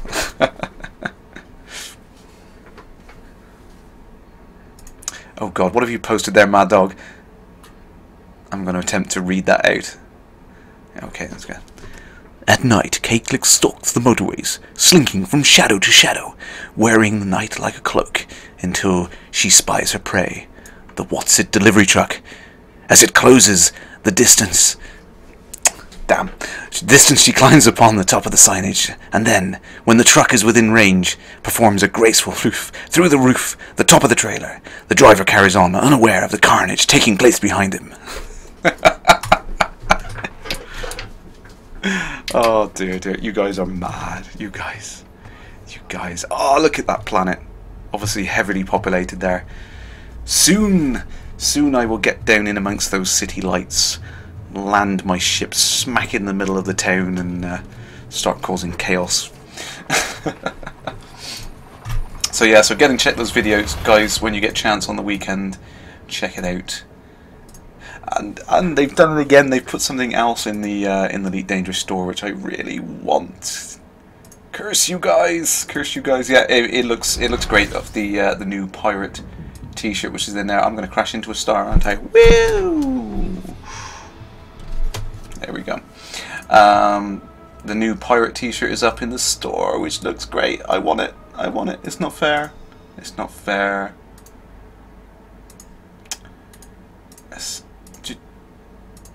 Boom! There we go. Isn't that great? Isn't that great? I want this. I want this. And whilst I do have a hairy arms, I guarantee that is not my arms. So don't worry.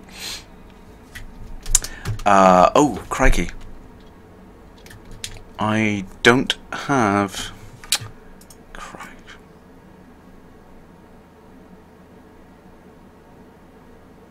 I don't have a discovery scanner. And I don't have anything in the options here, so I won't be able to find the damn planet that the friggin' bounties are around. Damn it! Damn it! Damn it! Damn it! Damn it! There we go. Let's take that off the screen. You don't want to be staring at those arms. But yeah, I do like my t-shirts. I'm a fan of my t-shirts, so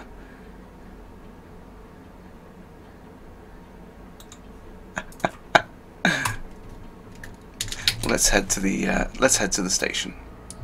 Maybe we'll find a couple of the Sobek boys on the way.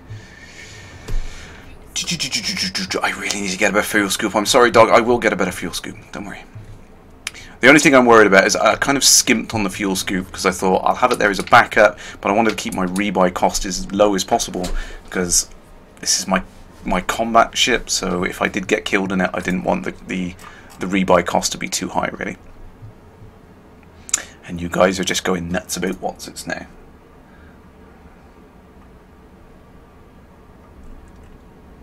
And I must give one last shout out from the newsletter, actually. That, we did talk about this on the live radio this week. Mercenary Commander is a great web comic which has just come out. I'm going to put the link in there again for you guys on there from the Commander Log, cmdrlog.com.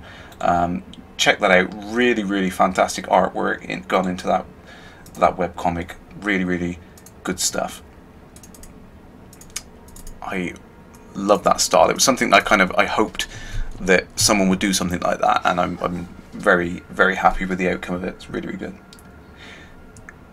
And whilst we're at, actually, one more reminder, obviously, as you can see from the link at the top, tonight I'm trying to help out the guys who've set up this 52 hours worth of streaming. I'm going to go ahead and put the link in there, guys. Like I said, even if you can just donate £1, it's a very good cause, Cancer Research UK, and it's well worth putting in some cash for that if you can spare it. It's awesome.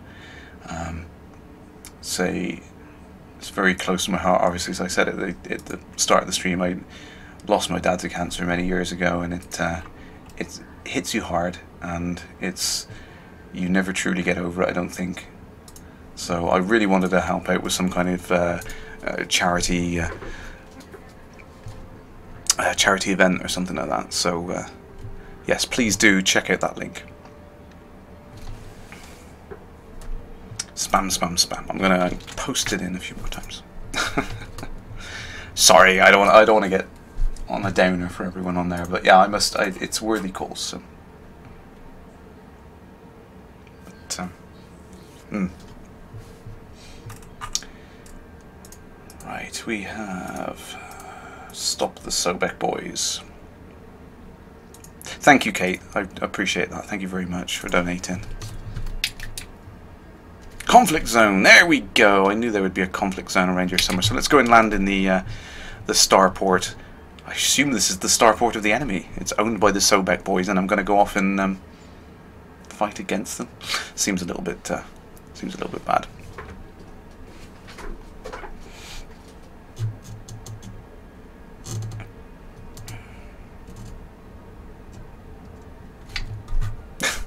Oh, mad dog. You're always bright in the mood. Who have we got in there? Oh, it's one of the Sobek Boys. What's that, sir? You want to fight? I challenge you to a duel. Well, I accept.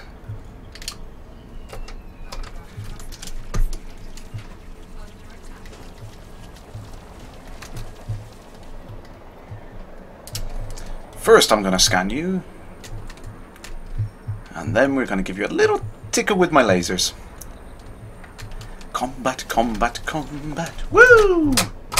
Oh yes, bounty for the win. Always scan before taking out your target. Yeah, you can see I've cheated since the last time you saw me. I've gone down from the class 3 fixed beam lasers and I've gone to the class 2 gimbaled.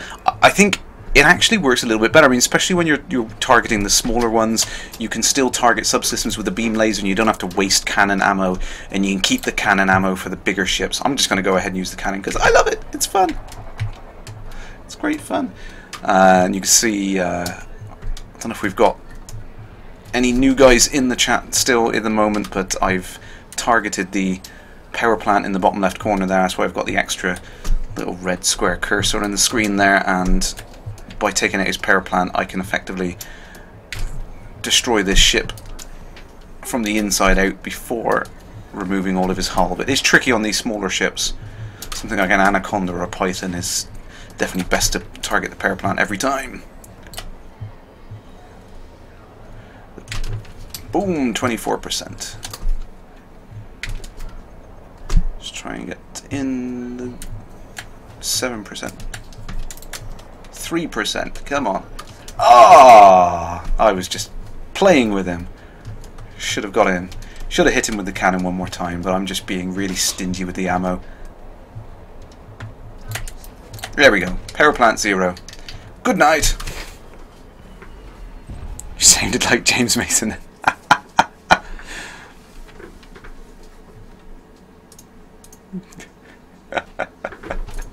Yeah, that did lift the mood, Kate, I must admit.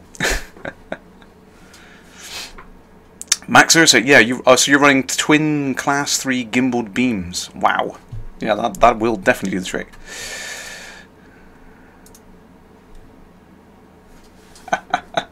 No, you don't have to apologise, Kate. It doesn't matter if we scare the viewers away.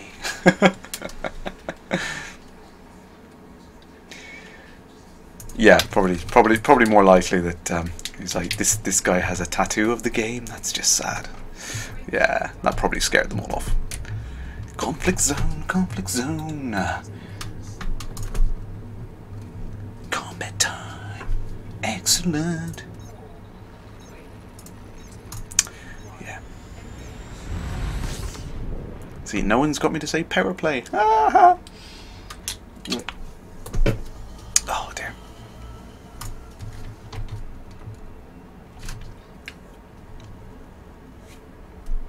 Laguna Hunter, does anyone know if you buy a better hull, will the power plant be even harder to destroy, or are they linked to the hull? Yeah, as Fiery Toad is saying, the module damage is separate to the hull. So you can see the module health over in the corner here. A lot of the stuff in the game was optimized recently to focus module damage over hull damage, so you can get some more interesting gameplay mechanics out of that. Oh, did I miss a question from Sid Maxon? Oh right, yes, in a vulture, yes, sorry. Yeah, so I think if you have the tougher hull plating, it will prevent hull damage, but you can still have more module damage occur, as Toad's referring to there. Is that what? That's another ship? I thought that was another ship zipping along there. I forgot what I was saying. The trick is with it, different weapons have different damage types. So railguns in particular have very high penetrative damage. So they will just blitz through the hull. They won't cause much hull damage, but they will cause a lot of internal module damage. So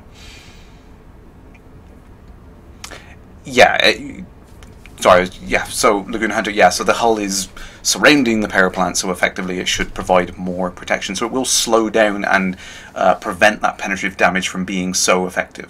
But yeah, it's a tricky balance. It's like you've got some kind of armor rating, you've got the actual modules got their own ratings of health and kind of things like that. It is really, really complicated, but the best thing to know obviously is different weapons have different effects, so you should play around with them and see which ones have the best effect for what you want to do. Cannon that I use is a big, high mass, high velocity round, packs a punch and does a lot of hull damage and module damage. So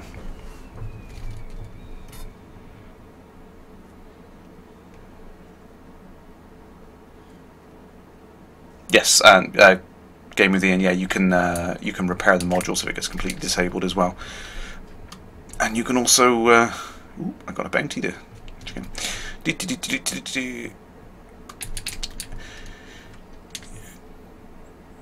Alios Independence, right? So back boys, let's get some. Oh, Python. Yee! Kerching! Let's get in there. So this is where I really should be in a wing. But hey ho, let's get in there. T Corkin, no, I can confirm that is just a rumor. David Braben does not have a tattoo on his arm of me.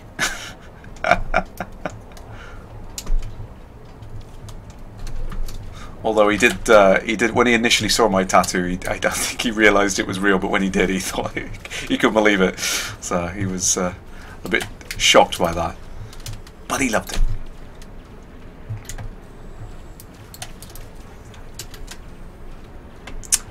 Concentration phase. Must remember to keep my shields up. So he's got a turreted frag cannon that's attempting to hit me back there? Or is that someone else hitting with the frag cannon from behind me? Obviously combat zone is messy, there's a lot of ships on my side as well as against me as well, so...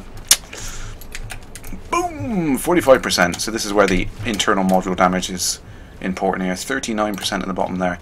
You can start doing that module damage long before you can take the hull down on these bigger ships. Digging away on that soft spot. Go for his weak spot.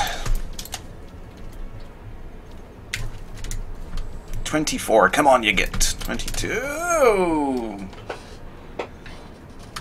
Do a barrel roll. I think. Thank you, Toad. You're you're doing the question and answer job excellently tonight. Thank you very much. 0. Boom! Headshot! Right, next big juicy target. Eagle, eagle. Ooh, Conda! Go for the juicy targets.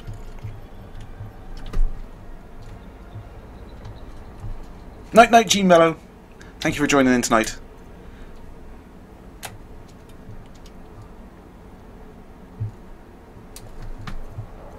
Oh, someone's got the chaff launchers going on there. Well, if you're going to do that, I'm going to deselect you, you git. Bring it, bring it, bring it. Think you're clever? Yes.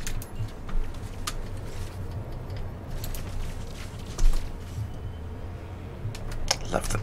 Yeah, come on. You're not going to get me stuck in a death spiral.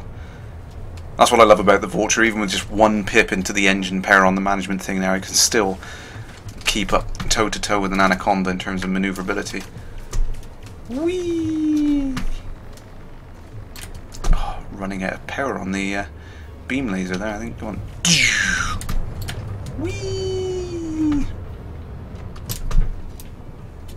Pew pew pew pew pew pew pew!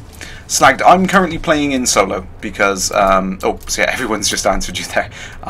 Because you can guarantee you get stream sniped if you play in open. Although I don't mind playing in a private group.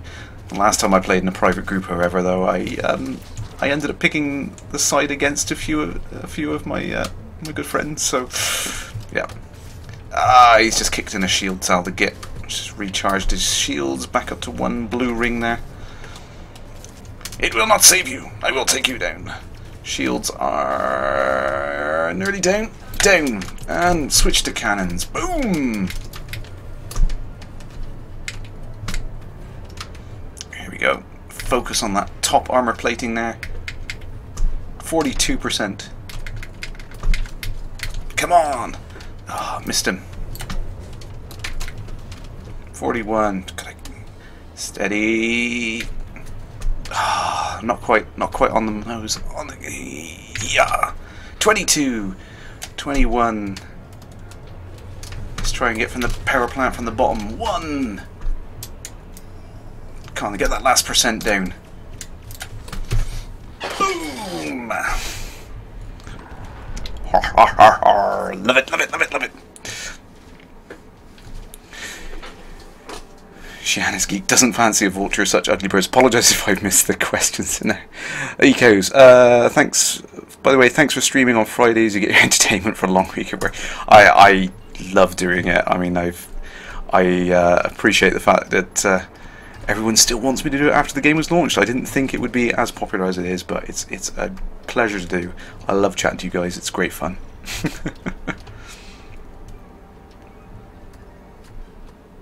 It's like, yeah, you've got a good point on there. As I love the Eagle as well, but it is a little bit weak when it comes to combat. I'm hoping that some of the updates coming in 1.3, particularly for the turreted things where smaller ships can get up close and personal with the big ships and cause a lot of damage on there. Game with Ian. I am not authorized to ever stop streaming. Yes, I've been told that on many occasions. I keep saying to the people at Frontier, so I was like, are you sure? It's like, is it, do you want to do your own streams? And I've said to them a couple of times, like, no, never stop, never stop. So I've had lots of people at Frontier as well tell me that you can never stop streaming.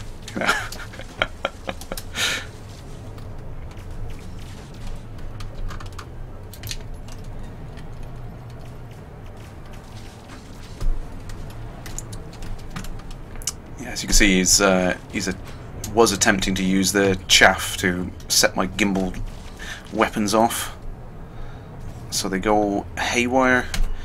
That's one of the things I'm hoping the oh, there we go, that'll do the trick. Crikey, someone hit him with something hard then, really quickly.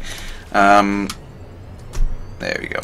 So the turreted changes hopefully will also impact the gimbal stuff, so the weapons don't wiggle around at long range quite as much as they do at the moment.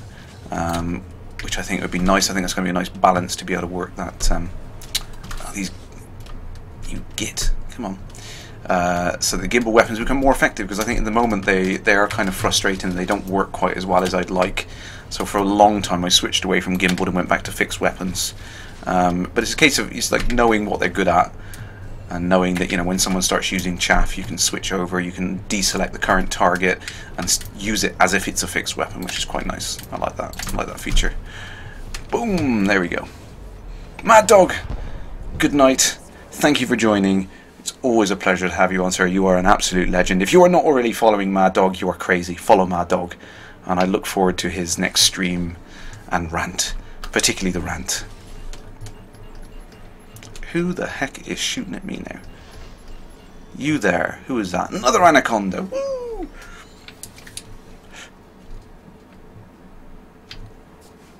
Oh, Pocket NL, you've played Elite for like 70 hours now, you've got a fully upgraded vulture, you're kind of bored of the game now, you did a lot of bounty hunting. Got any suggestions of what you could do to bring the fun back? It's a tricky one because you have to find something that you enjoy. And I would say, I mean, bounty hunting and the combat side, it's not the only part of the game. There's a lot more to do, and you know, exploration and all that kind of stuff might not be for everyone. But I'd say at least give everything a try. Try everything. I'm very much one for variety. I like trying a little bit of everything out in the game, and I can definitely say that there is so many other things to do. So go and try some other things out. Yeah, I think everyone's kind of saying the same thing. There might be a delay in the stream chat there, but yeah, the important thing is to find something you like doing and just mix it up. You know, change it around a little bit. I think if you're finding that after you've done lots and lots of the same thing over and over, you're getting a little bit bored of it. It might just be that you've done too much of one thing. And speaking of doing too much of one thing, I have really annoyed these guys. You just need to try something out, mix it up. KTCat 3000, greetings, Commander. Thanks for joining in tonight. Great to see you. I'm getting my backside handed to me at the moment, so I'm going to have to go away. I'm nearly out of shield cells, I think. I've got one more shield cell, but I don't want to risk it. I want to... Oh, who is firing at me? Where are you? There you are. It's an asp.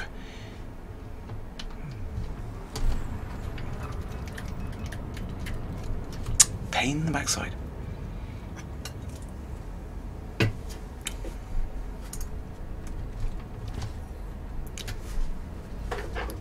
Oh, you're very welcome, Pocket now. I mean, it is, like I said,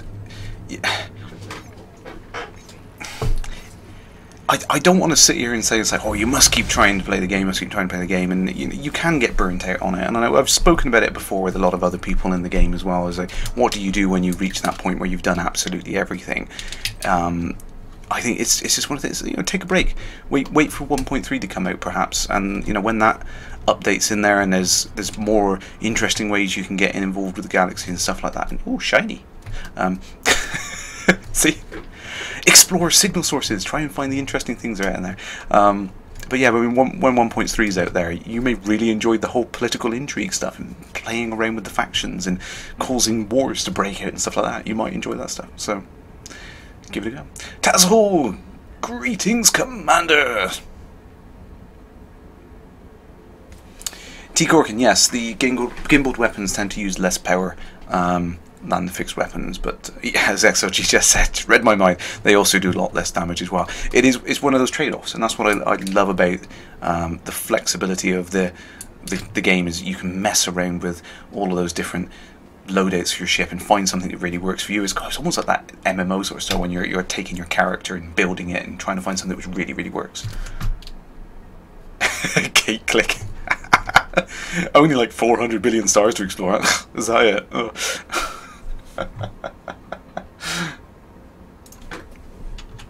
Yeah, it's not like it's... where's the content? I mean, come on.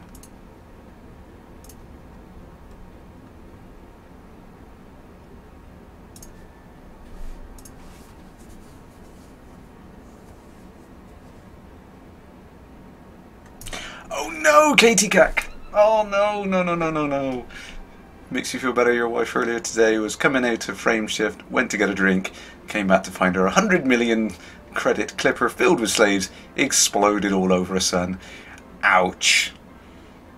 Ouch. That's unfortunate. Ooh. Pocket NL 1.3. Yes, we were talking about that earlier on. The beta date, I think, was set for I think it was the 28th of May, was it? I'm getting addicted now. They can wait. Maybe the 20th of May, something like that. It has been pushed back a few days. So, Why he's clean? Why is he fighting me? So yeah, so it has been pushed back roughly a week or so.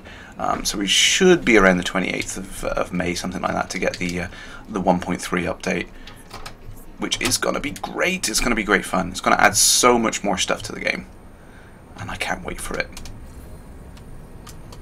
And it's not just, I mean, it's not just the political intrigue. There's a lot of tweaks and advantages and things which are going to improve the game. Like I said, the turrets, the little graphical updates and all that kind of thing.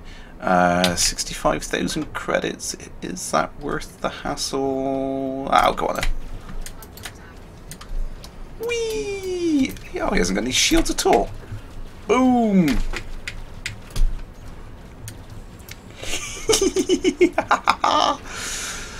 Come on. Plasmingo, this isn't your time to die. Then why did you try and interdict me, you wuss? Doesn't matter. I've having great fun just recently doing the whole bounty hunting thing. I love the fact that with the frameshift wake scanner, they can't get away from you. I love that.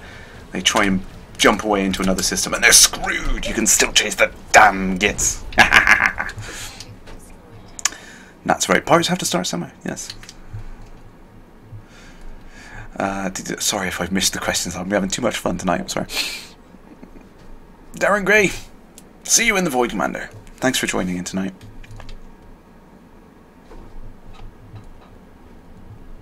Uh-oh, Basil 77, yes, you're really going to struggle to finish that paper. Think of your future. Put that first. That's what I should be saying. Screw it, play the game.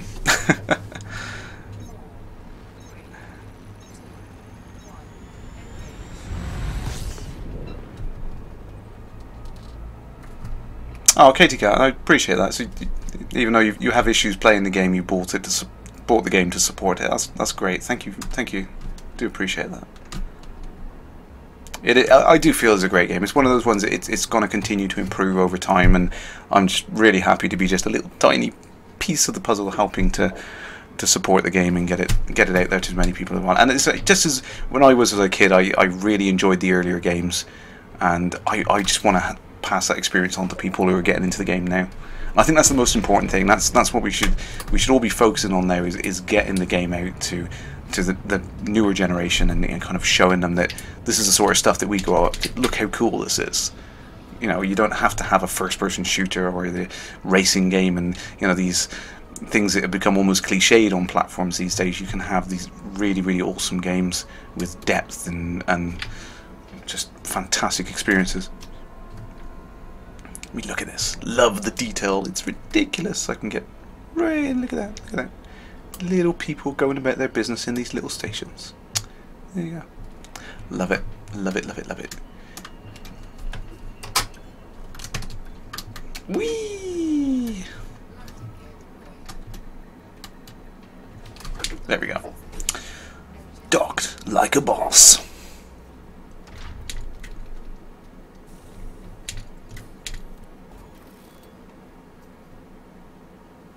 Yeah, Katie Cat is awesome. She's absolutely awesome.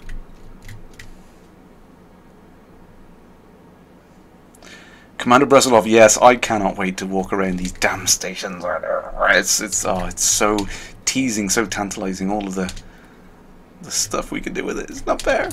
I think I've got to hand these combat bombs in. Alliance bounties there. Combat bombs. Yeah, so I've got to take them all to Tenzin Hub before I take them in. Okay. I will not cash any of these in there, so I've refueled, reload. Oh, we don't have fuel here. Unavailable. Did I refuel? Did I do it? Yes, I did it instinctively without thinking about it.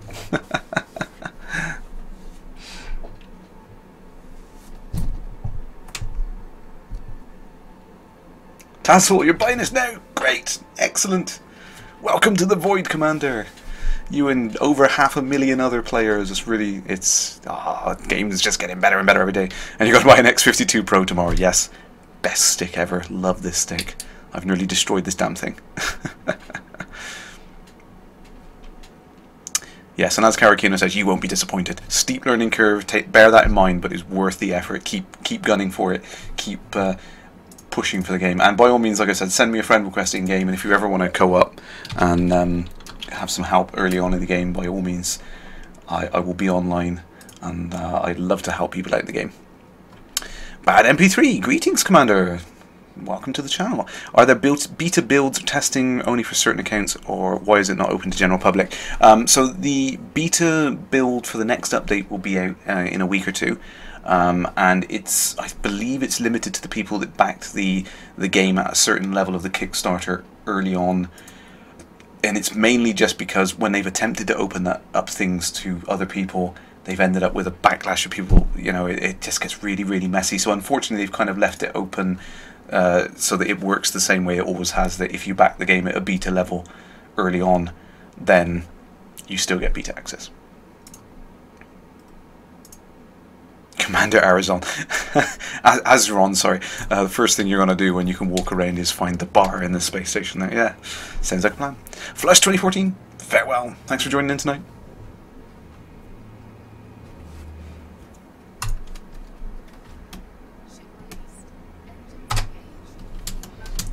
Flight assist off! Woo!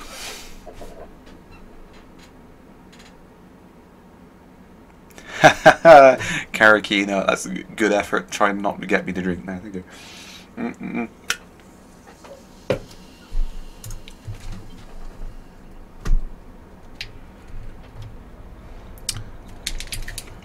Let's get back to that combat zone. Really need to get that Alioth permit. That's embarrassing that I haven't been up anywhere near the Alliance. So I mean, I've been playing this game to death since before the release date, and I have still not uncovered half of what you can do in the game. It's crazy. It's ridiculous. You can literally pour hundreds of hours in here. It's like Skyrim in space.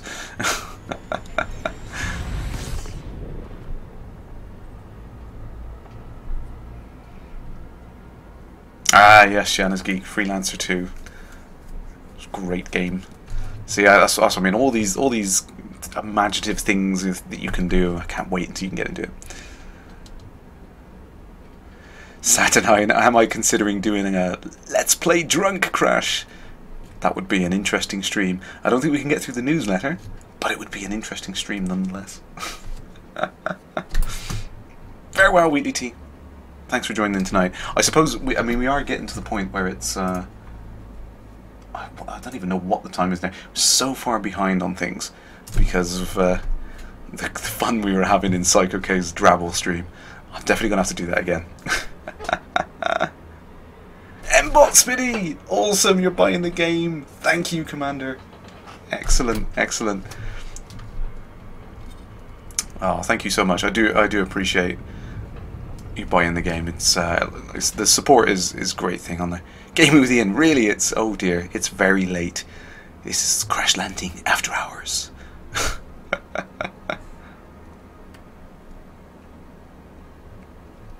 Cake click, that sounds like a plan, yeah. I need an experienced drunk streamer to help me out. That sounds like a good plan.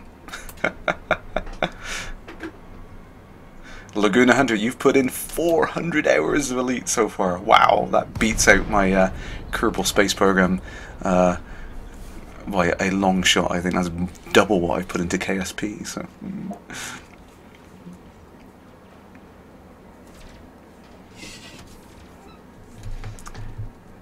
Oh, Karakino, question for me. Asking spoilers. What do I think about Alliance? Sorry, what do you think about the Alliance? I hope that they will be bringing Thargoids, be helping the Thargoids like they did in Frontier First Encounters. Ooh, that would be fun. I just want them to get their own official army so that you can actually work and get ranks for them. That would be nice.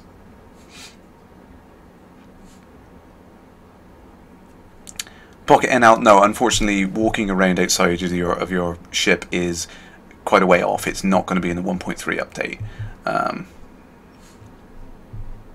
I don't know. No, Frontier haven't made an official announcement on the date.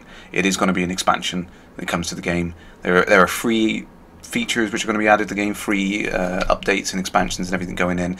But that one in particular is a pay-for expansion, which some people are going to get for free because they backed it in the Kickstarter at that point. But it is going to be a big change to the way the game works. Cannot wait.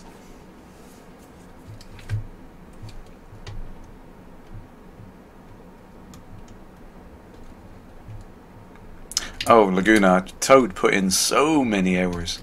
So many hours. I don't think... Can you bring the statistics up anymore? I believe the statistics were hidden away somewhere. No, I'm not sure if they're still in there. I know during the beta there was a statistics screen you can get up to see the number of hours you pumped into the game. But it was crazy.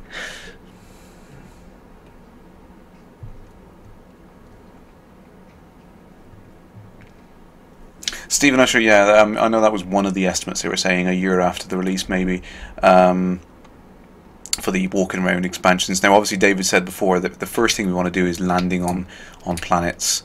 That is going to be a great expansion in itself. I can't wait for that, because that's just going to bring so much stuff to the game. So much stuff. I mean, you think about it, 400 billion star systems, and then, oh, suddenly, oh yeah, every single planet out there can be landed on. That's going to bring so much content. All the places I've already visited, I'm going to have to go back and visit again. There's going to be so much more stuff. Damn it. Curse you, Frontier. I will never sleep again.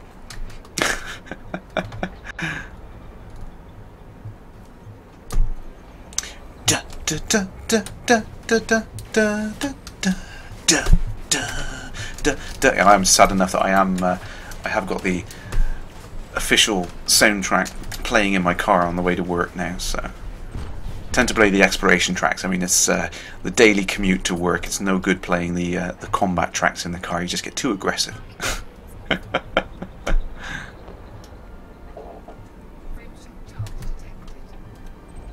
Oh, boom, boomski. Ecos, yeah, good point. You're what, 3,000 light years away from Sol, and you found an Earth-like planet. Would love to land and take soil samples and things like that. See, that's the thing. I cannot wait. I cannot wait to be able to do that. It's going to be so much fun. See, he's blocking the gimbaled weapon. Oh, and I fired the wrong friggin' thing. There we go. Wasted a cannon shot anyway. Oh, someone's got a railgun on him. That's going to take him down quick.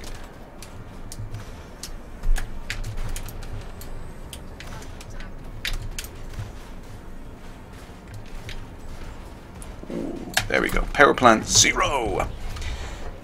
Okay, to get. Geek Girly Gaming was saying once in a stream she wants to get a mission, or hopes that I put one in where you'd have to run coffee out into the travelling space station base. I'll be up for that. Anything involving coffee, I'm up for. Oh, he's elite. I know he's only an eagle, but I'm gonna have a go for him. I'm gonna have a go. I like getting the elite guys.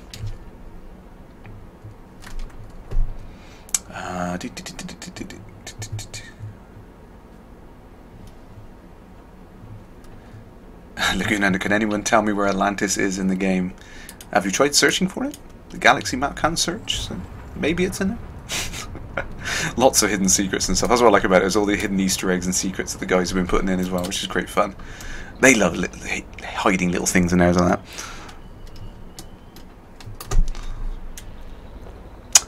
Only problem with this eagle is he's gonna be, he's gonna be quite maneuverable compared to the vulture. I might have to switch some power into engines to keep up with him.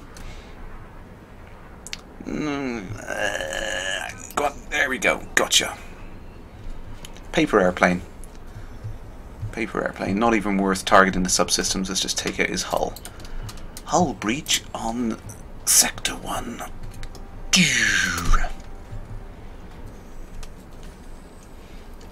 See, I want to fire my cannon, but I know that it's all a waste of time. It's like swatting a fly with a nuke. There we go. Pop! Saturnine would be fun if you could visit a bar in-game and see my stream on a TV. That would be awesome. Chances are slim, but I would love it. Abacus, yes, we need a station around Planet Crash. I know there are a few new guys in the chat tonight, so I will go ahead and pimp my system. Woo! So we have the Teshub system, and we have this lovely little planet here. Planet crash! Yay! So yeah, we are attempting to get a station around that planet. Hopefully, when Power Play comes, damn it! When the 1.3 update comes out, we'll have more capability to focus in on that goal to get a station around the planet. It's got to be. Oh, it's an asp. An asp is fairly big. There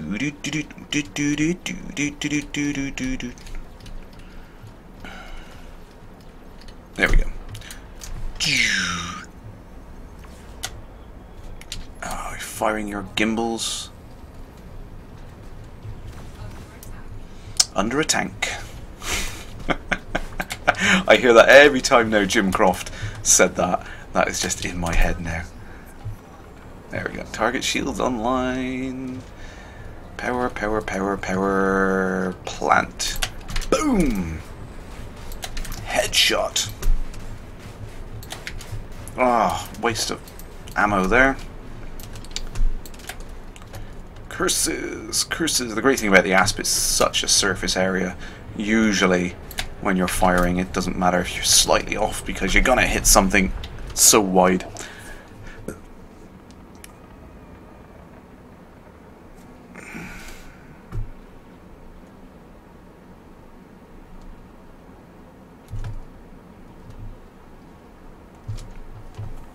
Oh, Katie Cat, no, that's not a loaded question. It's been touched many times before on there. So the idea of the ranks being gender neutral.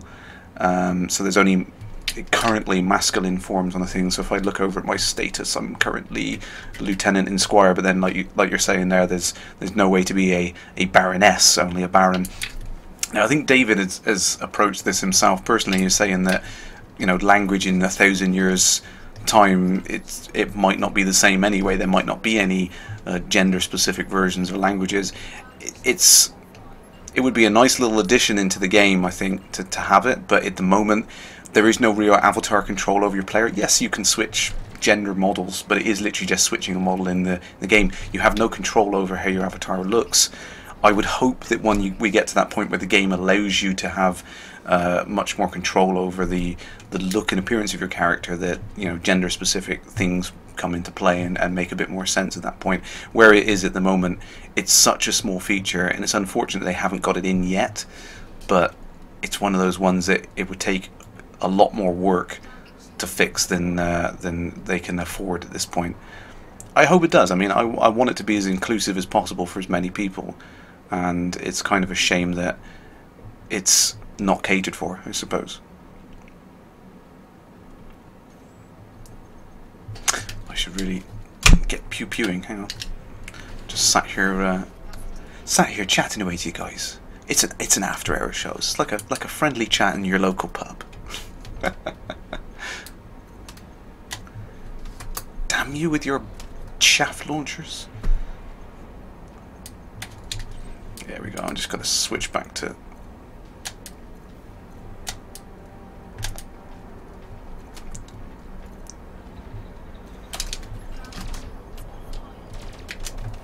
Boom! Target shields back offline again. That's what I love about the Cobra as well. It's another wide surface area ship, especially when you get it broadside. Nice and easy to target. Boom!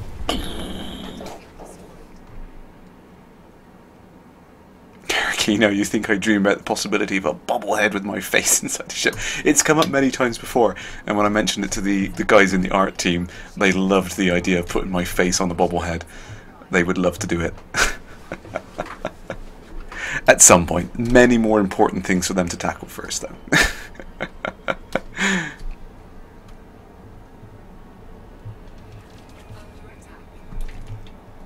Wabsnasm, yeah, that's a good point on that. Like, if you think about today's language, most people no longer say actress or actor. They no longer say actress; they just say actor for both genders. It is one of those things. I mean, we don't know how language is going to be in 1,000 years' time, and it does feel like a bit of an excuse when you put it that way. that it's just been an oversight in the game. But when they've got things like trying to put in multiple, you know, languages, like it was one of the things we discussed right at the start, that like Spanish language translation is one of the next things they're working on. You've got that to think about. You've got trying to write sentences which are language language neutral, but then trying to write sentences which are also gender neutral, so then if you could swap in the words for gender specific sentences stuff, it gets really tricky. It's not, whilst it does seem like a bit of a cop-out to say that, oh, the lore of the game kind of covers you so you don't have to worry about gender specific language, it also makes great sense that I know from a programming point of view that it's a really hard thing to do, to have something where you can't just substitute words in, because you end up with sentences which are nonsensical and don't translate well into other languages. So there are many technical reasons why you would pick the simplest way of representing something. Pyrohazard, do I think the art department is a bit slow with new ships? What's happening with the 5 ships with announced for beta backers, where we do get to pick one? I wouldn't like to comment on their speed. I think it's a tricky thing to say, because the pipeline process for them generating content is so different to most other games. You know, everything is procedurally generated, so there is no kind of benchmark you can aspire to or set these guys a mark saying, hey, you know, I managed to make a 3D model in 2 hours, and why can't you guys do it? There's a lot more work that goes into these ships to make them work, so I think it's unfair to say, hey, they're too slow, without understanding that process. And I don't understand that process enough to be able to comment on it. I know there's a lot of work that goes in it, so I don't think they're being too slow with it. I think it's a lot of work, and they want to do it right, so I would rather them take their time and get it right. Oh.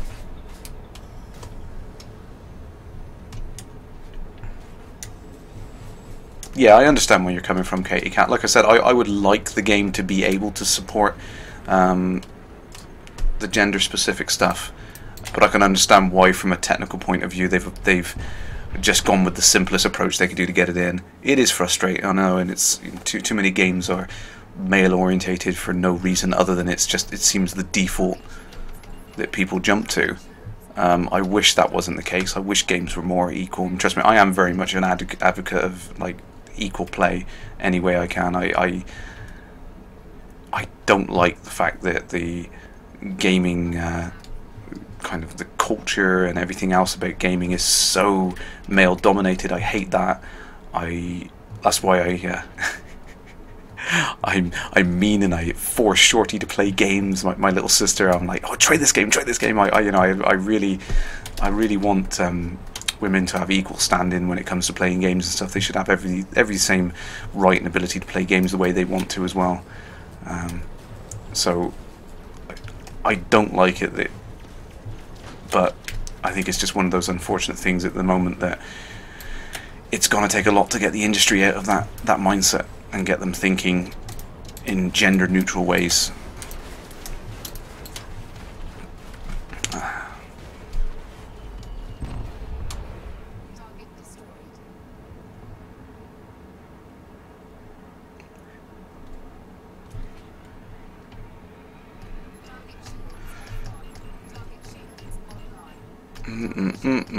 Juicy targets.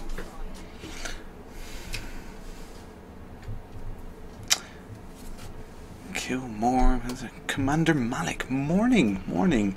If you were saying morning, that must mean it's really late. Crazy late.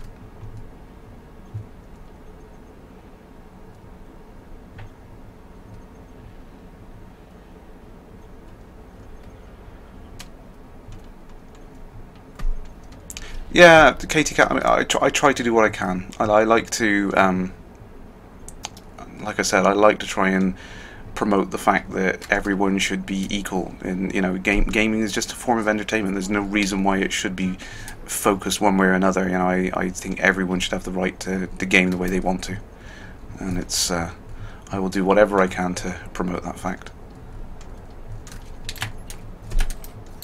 But please, like I said, I mean, don't take it that in any way that Frontier have meant anything malicious at all by kind of the oversight of not excluding that into the game. I think it literally is just they went with the simplest option to get it working, and if they had the time to spare to go and change that fact, I think they would absolutely do it.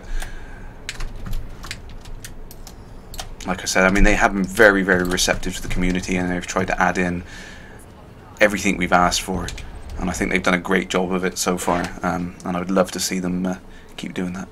Stephen Usher, is it really? This is probably one of the latest crash landings ever. I've been talking quieter.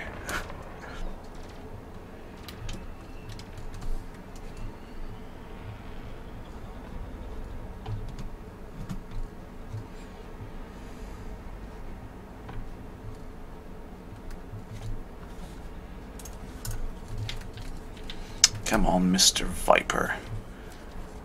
You Sobek boys. Oh, we're certainly thinning out the hostiles now, I must admit.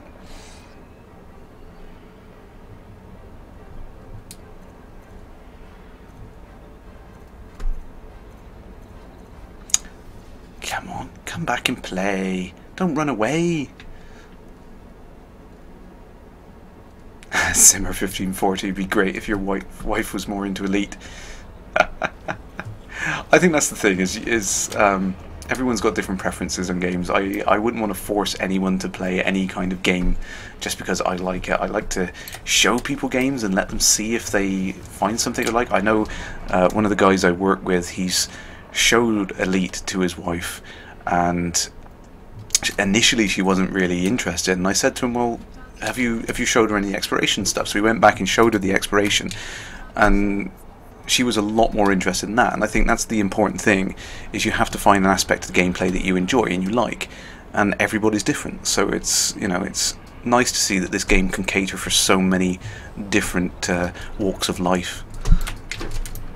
Oh, I missed. Damn. It was a long shot, but hey. No, Abacus, no, the ed tracker was not a distraction or causing problems or anything. It literally was, I had about 5 minutes to set up tonight because I rushed over from Psycho Cow's stream, rushed to set up, and I didn't turn on the head tracker software before I started. I was like, launch the game, quick, get there. So I completely forgot to set it up tonight. I'm sorry.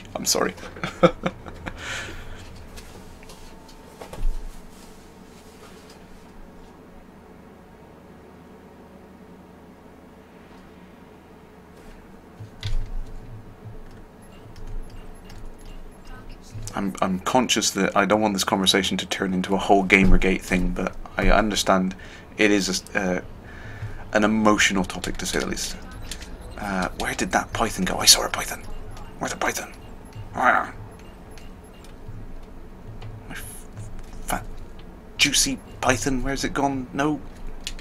Damn it. No. Oh, it's just a viper. Where's all the good ones? That's getting annoying now. I must turn that target shields offline.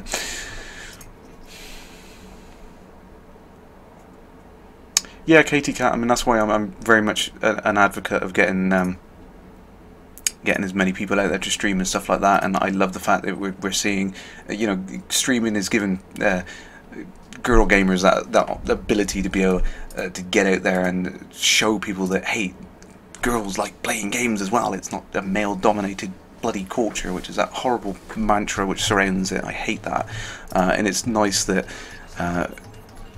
Twitch streaming and all that kind of thing has given people a platform to get out there and prove a point that, hey, it's not all boys running around playing Call of Duty all the time. Everybody's different.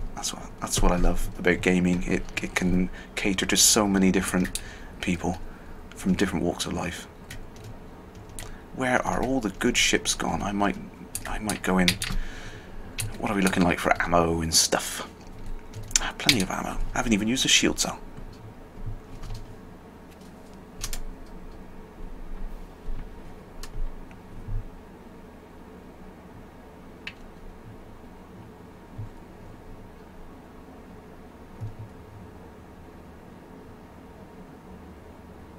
That's right, yes. I think I chatted you on Twitter, didn't it? You've just started streaming as well. That's awesome, awesome.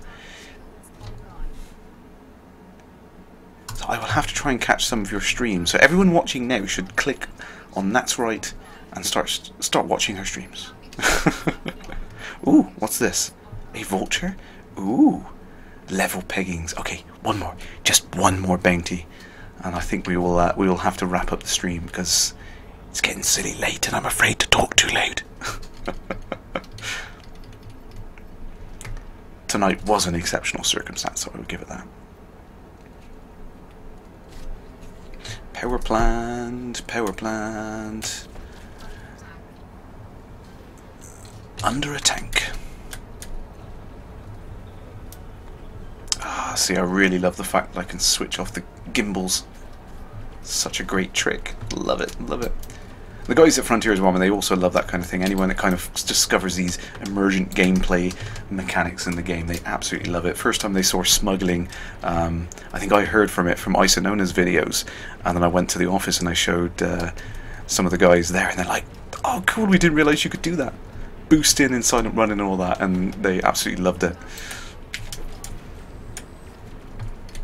Right, the only problem with Vulture is the power plant is tricky to get to. Oh, too much armor. Axnar 1968, farewell, thank you for joining in. Come on, I must get this Vulture, come on. Just to prove Vulture v Vulture is possible. Come on. Boom! 51%. Ooh. That's why I love the cannons.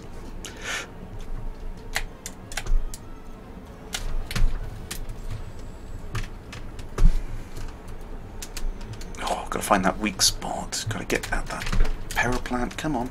Come on. Under a tank. I know I'm under a tank. 7%, 6%, 3%. Oh!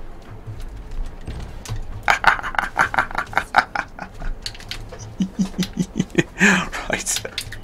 Excellent, excellent. I think on that note, I think we better call it a day. Let's get back to this nearest station so I can help it with the community goal for the rest of the week. Oh, quick question before I go. Yeah, Roski316. To turn off the gimbals, you simply click away from the target, deselect the target, and your gimbals will stop functioning, which is a really, really useful trick because it stops them doing that when the chaff is going there. Awesome, love it. There you go. Maniacal laughter, absolutely. Rightio.